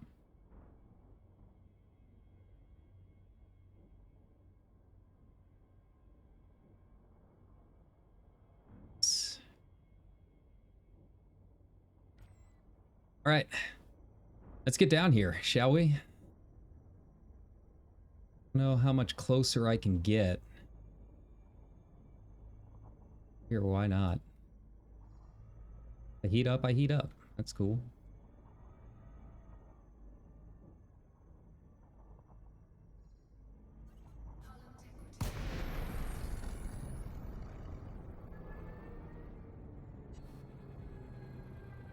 Oh yeah, it's nothing.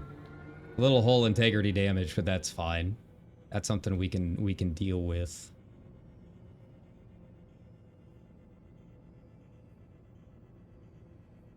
That's kind of hard to see. I didn't realize that there would be like a dark side to the to the dwarf star, right? Angling ourselves down a bit.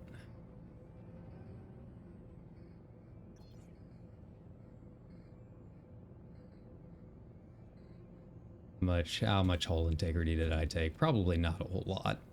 Yeah, 1%. Oh no. I think I just went in too fast.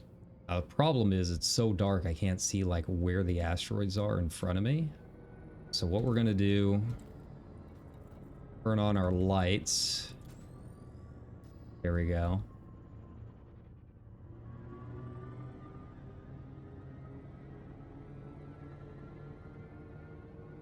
I can kind of tell what's going on.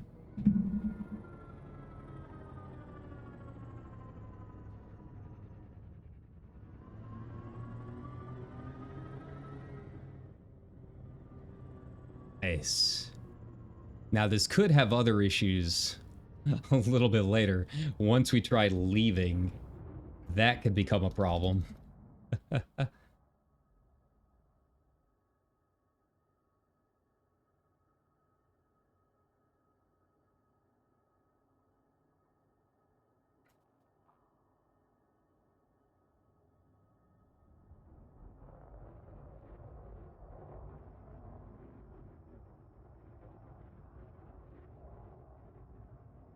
Yeah, I cannot see Jack right now.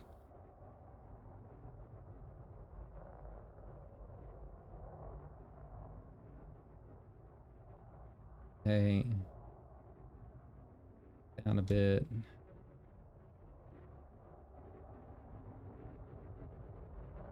I should have gone up. That's cool.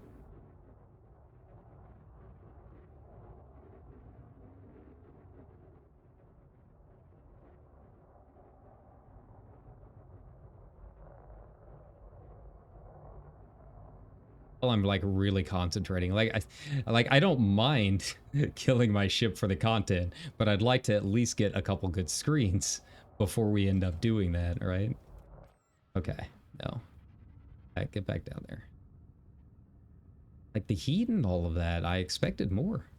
I thought there would be a lot more heat this close to the star than there is.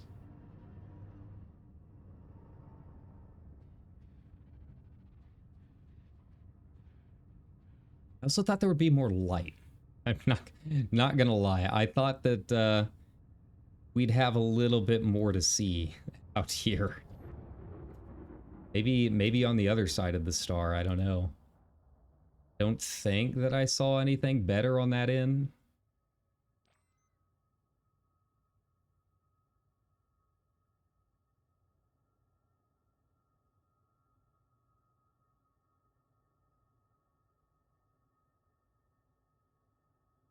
That's kind of a cool shot.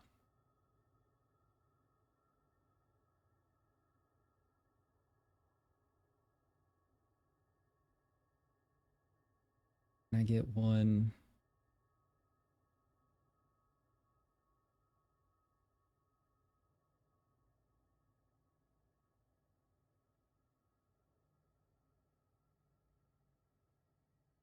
I'll be honest, I expected more. I'll be honest. I thought there would be a little bit more to look forward to getting into this ring. I mean, it's cool, I guess. It's not like it's bad. It's just it's hard to see everything.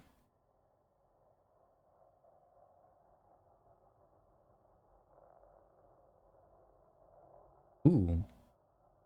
Ooh. Ooh.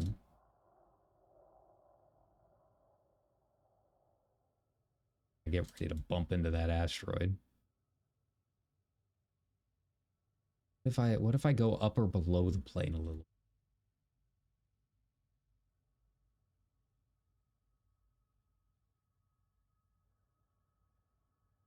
Ooh.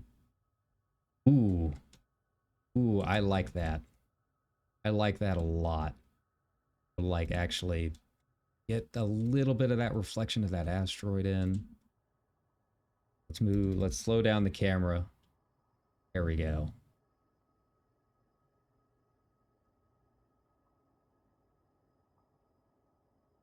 Get our ship moving again. Get it. Try and get it before it goes away. Yeah, slow down again.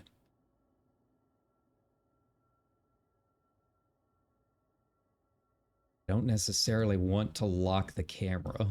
I detach the camera here. It's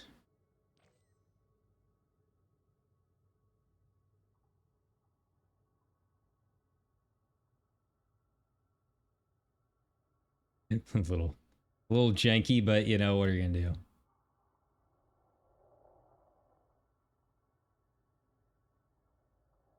All right, yeah, this is kind of a cool spot.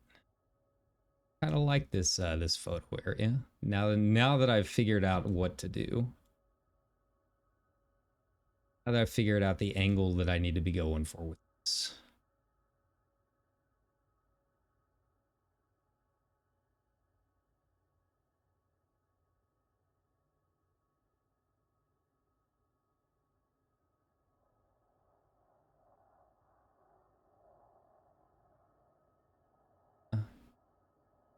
Yeah, there we go. Yeah, you know, I don't really know if there's anything else I can do even. I mean, we can go check out the other side of the star and see if maybe there's some light coming from the other direction.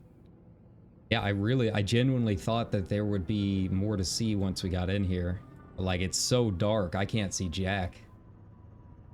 Like, not in a good way. It's just a blob. If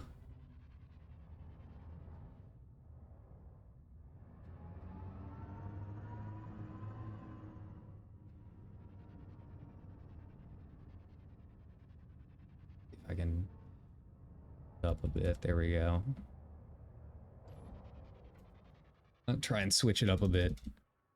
This is usually what I'm doing to try and get some decent screenshots of this game. This is the grand majority of it. So like, if you're one of those people on Reddit that's been asking me every now and then, like, hey, how do you get good screenshots? Congratulations, this is the work that goes into it. It's very tedious. Not a whole lot going on. It's a lot of silence and just trying to get your angles right. There you go.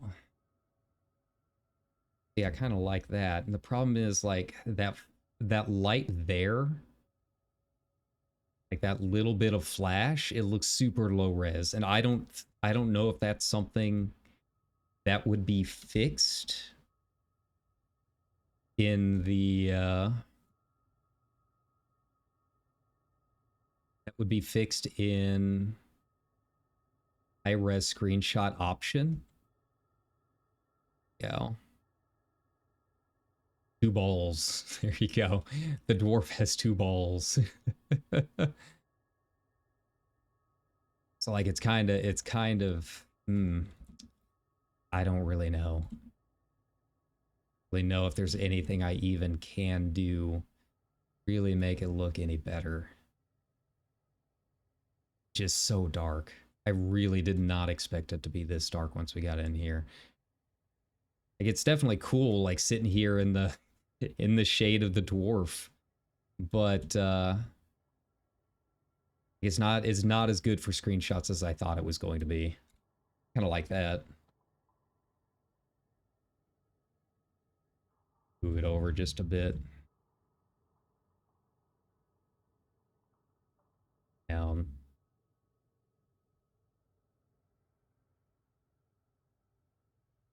Kind of limited on your range here.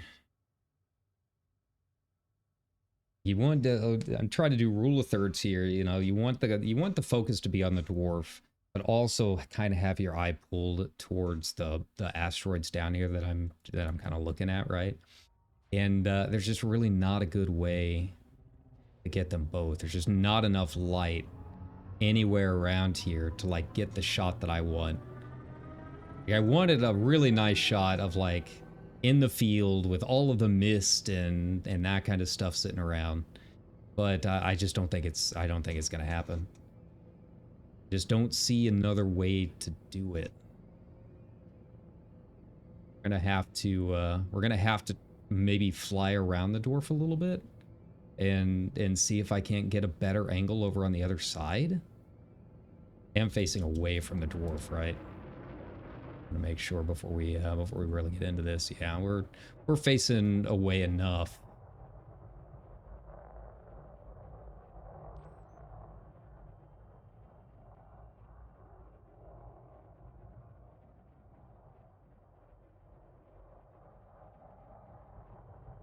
Ooh, ooh. There we go. That's a good shot. That's what I wanted. I want it to be not so oppressive, that light, right?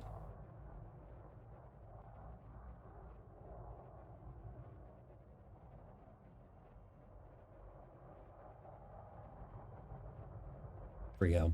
All right. Let's face it even more away and maybe see if we can go around the other side. I mean, worst comes to worst, we go to the newt. Newts are gentle friends if you know what you're doing. So yeah, we can go check it out in just a second. See if maybe we can get a little bit better screen. Like, I don't mind it being bright. I just don't want everything else to be so dark. Like, it just makes it blinding by contrast, right? And that's not what we want.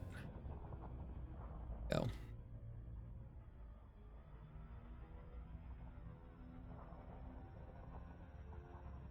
Yeah, we are like cruising now too. Where are we at here? Okay. Pull ourselves back. You know, all we can do is check out the other side. If it turns out the other side does not have more light to it, and you can tell, you know, when you have rings like this, there's always like a shadow somewhere. It just happens, right? Yeah. Trying to see if it still has the shadow from over on this side too. And it looks like it does, unfortunately. Like, the thing just does not give off light.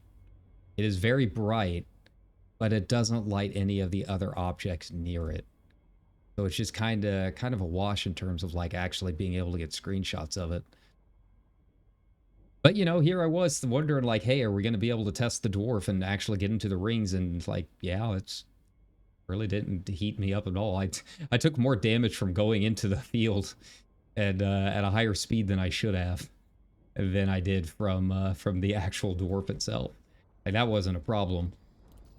It's but yeah, I would say that it's probably not the best for actually getting screens, which is a bit of a surprise. I really thought it would look a lot cooler trying to get the screens, but yeah, it's so dark and the dwarf is so bright. You really can't see anything, to be honest. All right, and thankfully they're small enough that they're very easy to get away from. Like, it's the same way with the black holes, right? Like how I said the actual center of a black hole is only a few kilometers wide, right? Like, once you know that, it's super easy to get around them. Like, you basically have to be aiming directly at its center. Yeah. Okay, here we go. This will have to slow boat it again, I guess, and go from there. But you know, we'll give it a shot.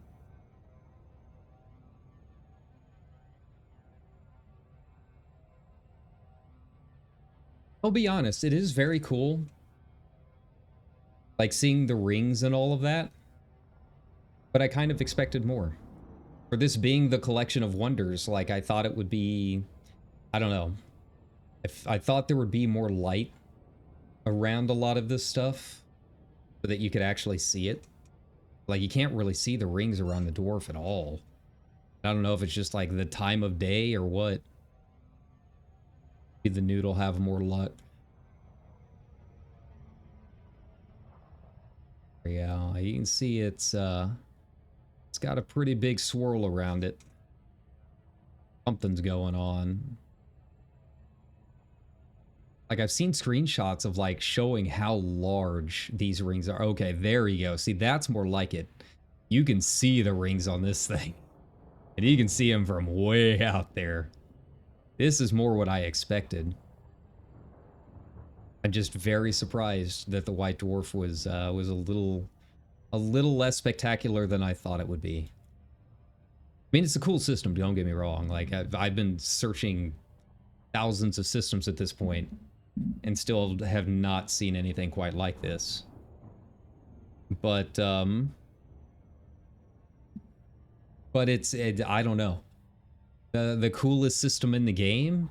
I don't know. Verdict's still out on that one.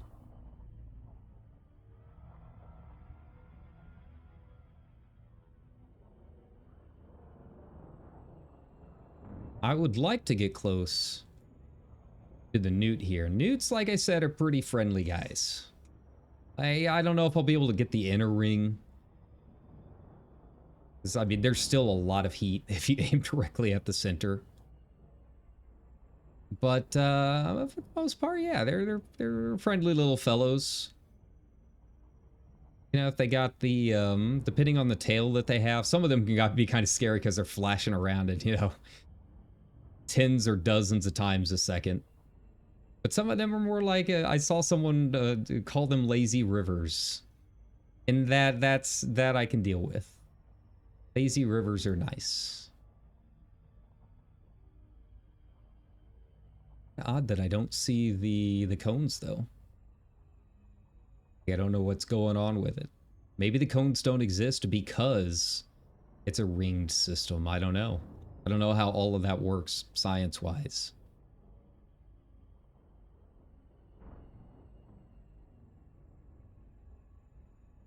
Yeah, I'll just keep going in until I feel like the heat's getting too hot.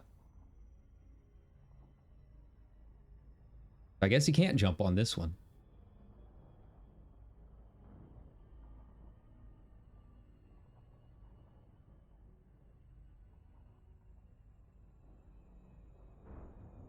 Oh, no, there it is. There's those cones. And the thing is, once I see the cones, it kind of gives me an idea of how close in I can get.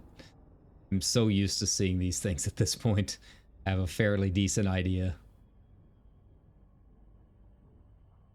We might actually be able to aim for the inner circle here. I'd like to aim somewhere over here on this side. Make sure that my exclusion zones are up just in case. Okay. Because yeah, some of these jumps that I've had, like, they jump you in close, right? I mean close.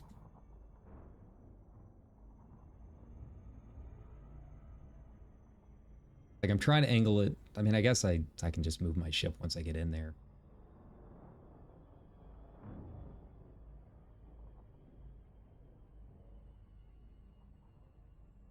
Now, see, look at these rings.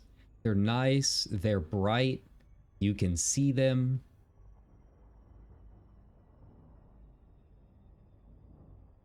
It is absolutely massive, though. Like, this is impressive. This is what I expected. Like, this is a much larger ring than I thought. Like, I'm getting close to these cones, and, like, I'm trying to judge it based on how close I'm normally getting on the few times that I've tried doing neutron jumps.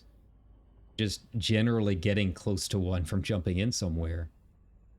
And yeah, this is a big-ass ring.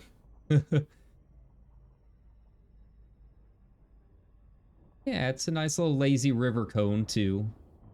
It's not frightening. It's not one of those jumping out at you several thousand times a second. Yeah, we can get a little closer.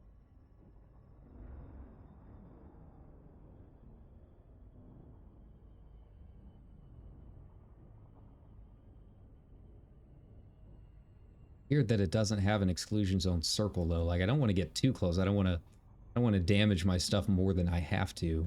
I guess I can destroy my ship for the memes. I'm not opposed to it. I just don't know where I'd respawn. That's the only thing gotta hold me back.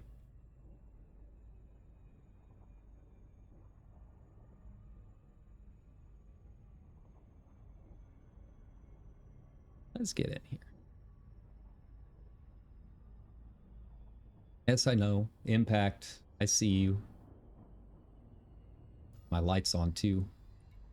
Don't need those on.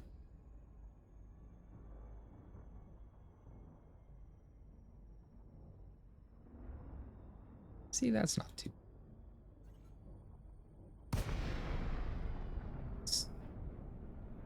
Hey, Sue. We made it.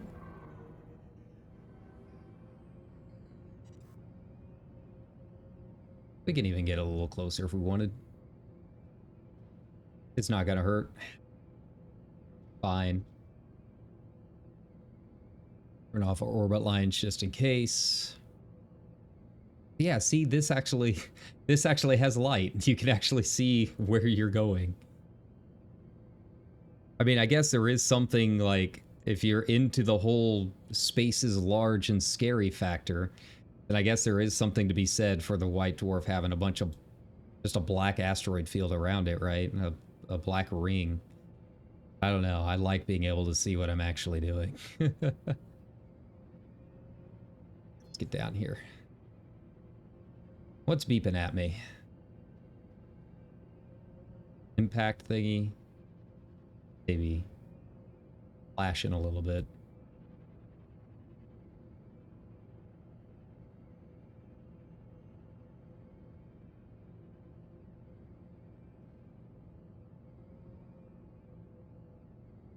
All right. Get into the field itself. They always make really nice screenshots when you do that. I mean, you can skim the surface too, get a little bit of that dust. That's kind of cool too. Something to be said for both. I usually do like just skimming just over the top here. It's like barely, right?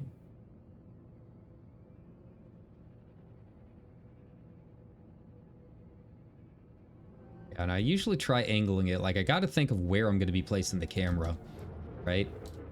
Got to angle myself in a way to get that done.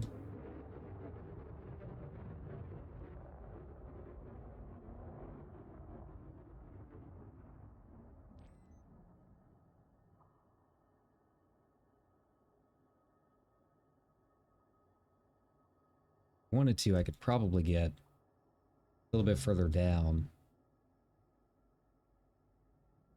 See here.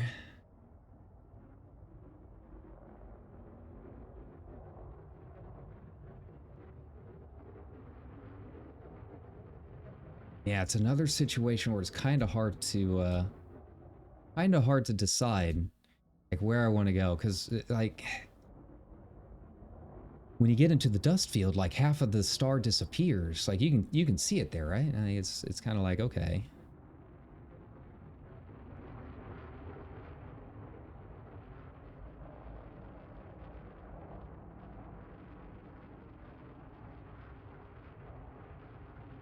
Okay. It's up a bit.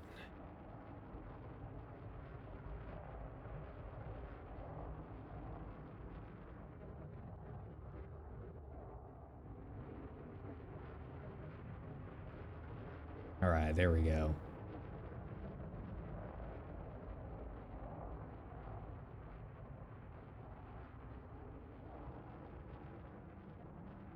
All right, there you go. Getting a little bit better. I'm digging it. I'm digging it. All right, see, this kind of shot I like.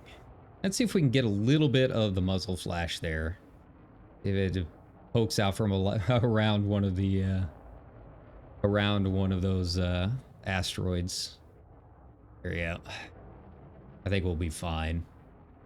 We're skimming just above the top right now. Well, just under the top right now. I don't know if we'll be able to get it or not. I'm trying. I'm trying. That's the tricky part with trying to photograph space is space does not always want to play around with you. Yeah. Maybe we should go a little bit further down. We'll get past this little asteroid here and then start phasing our way down.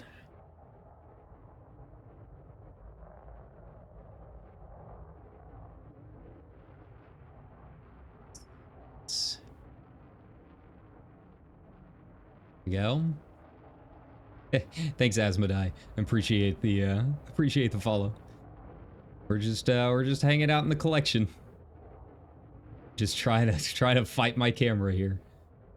I did the Rings of the White Dwarf. I don't know. A little disappointed, not gonna lie.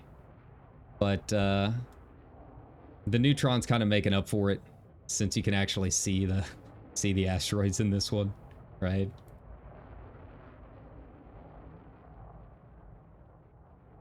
I gotta get my token shot of the cloud kicker here.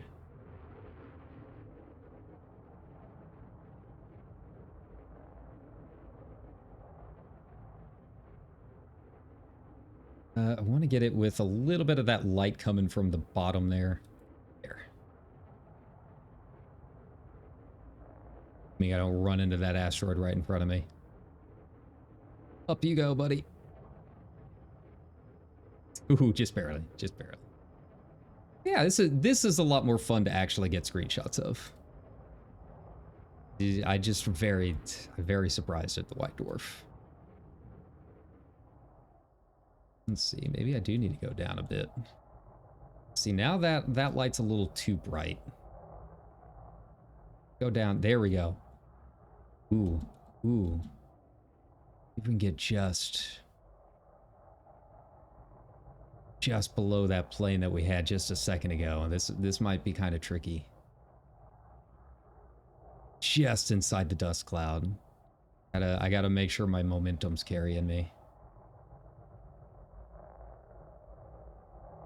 There we go.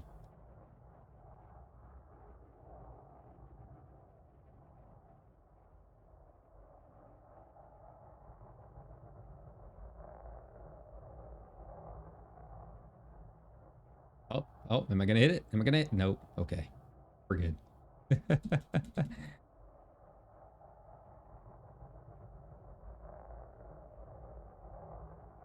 Good. Am I gonna hit it?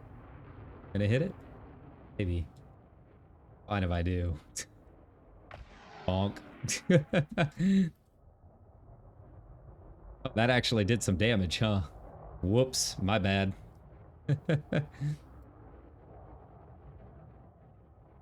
Didn't expect that. Usually the shield takes care of it, but I guess I lowered my shields more than I thought. Last time I went back to the bubble. Did a little engineering on them. That's cool.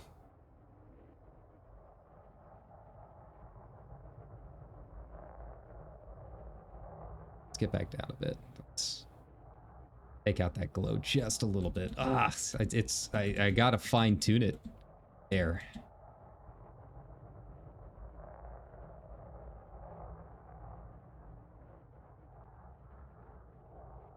All right. Oh, wow. My shields are offline. Well, good to know. All right. I think that's about as much as I can get done at the Newt. I mean, I got some good screens, but I don't know. But that being said, let's make our way back over to the Explorer Ahoy UZL, whatever its name is. A locked destination. Yeah, I didn't think my shields would go down from bumping one asteroid, but you know, that's the life of the Explorer, I guess.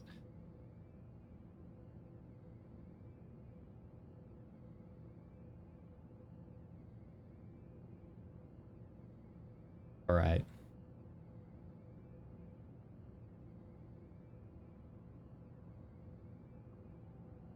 Am I gonna get out of mass lock anytime? There we go. There we go. We made it.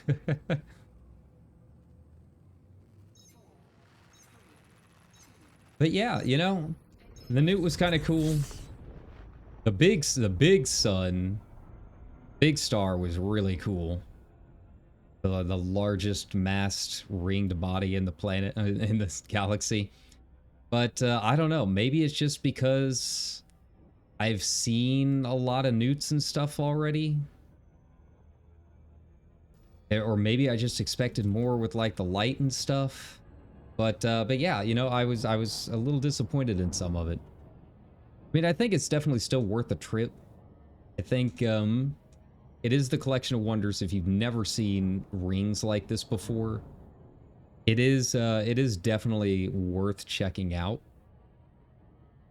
But yeah, I kind of want to find my own ring dwarf system, preferably one where I can actually see ring, right? Preferably one where the light will allow me to actually get screenshots of the asteroids themselves. I know that's a tough ask, apparently. But I mean, overall, it was worth a trip. I mean, this is really a side trip on the way to Colonia. There's still much more to come. But yeah, the White Dwarf was a little disappointing. Neutron was very cool. I highly enjoyed the absolutely massive rings on that thing. But, yeah. That's really all I got. I mean, I feel like we got a couple good screens. I could probably make something else out of it. I'll be playing around in here before making my next... Before going on the next stop down on the highway. I want to at least attempt to try and get some more screenshots. Preferably one where I don't bump my nose into an asteroid and take down my shields in one go. But I would say it was worth the trip. I would say, you know, as an explorer, there's a lot of good stuff. If nothing else, I got a lot of good information on what I need to look out for on my own exploration out there. Like, now that I know what the system maps look like and all of that. So, yeah. That alone was probably worth the trip. Absolutely.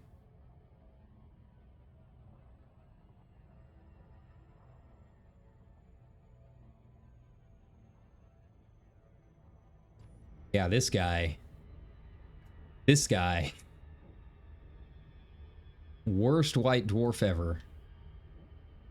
You provided me with almost nothing.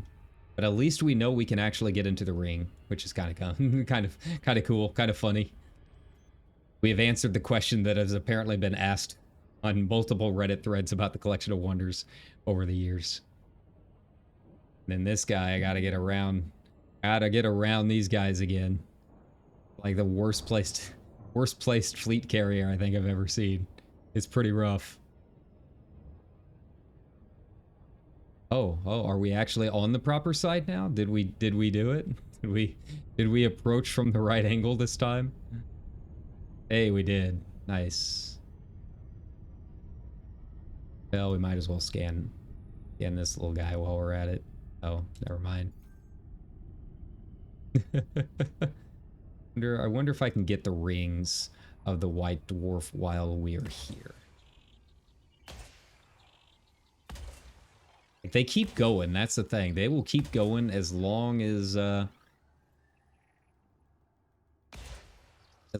gravity, I think. There we go. Might as well give it a shot.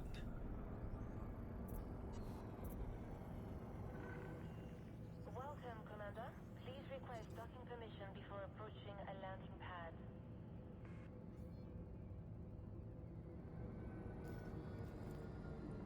Oh. Yeah. Docking request granted. I think this guy could repair. We're gonna find out. Because I don't think I can repair at the next spot. Maybe I can. So many systems are in lockdown out here that I have no idea where I can even repair at. But, yeah. Alright. Well, I think I am going to call it here. We achieved what I needed to do. Once again, I'm Wes. The main channel is over on YouTube. We were just doing this so I'm not filling my YouTube channel with a bunch of Elite Dangerous because I've been playing it so much lately. But, you know, we'll be doing some other stuff throughout the weekend and into the week over there. I might even do another stream later tonight. I don't know. We just got to figure out what I want to do. But that's where the main channel is. But I do appreciate, you know, everyone coming to check this out. Play Elite Dangerous. It's a lot of fun. You can get it like $5 or $6 on sale. So I'm enjoying it quite a bit. But that being said, take care, everybody. I hope you have a good rest of your... It is Saturday, right? Have a good rest of your Saturday. And I will see you next time. Bye-bye.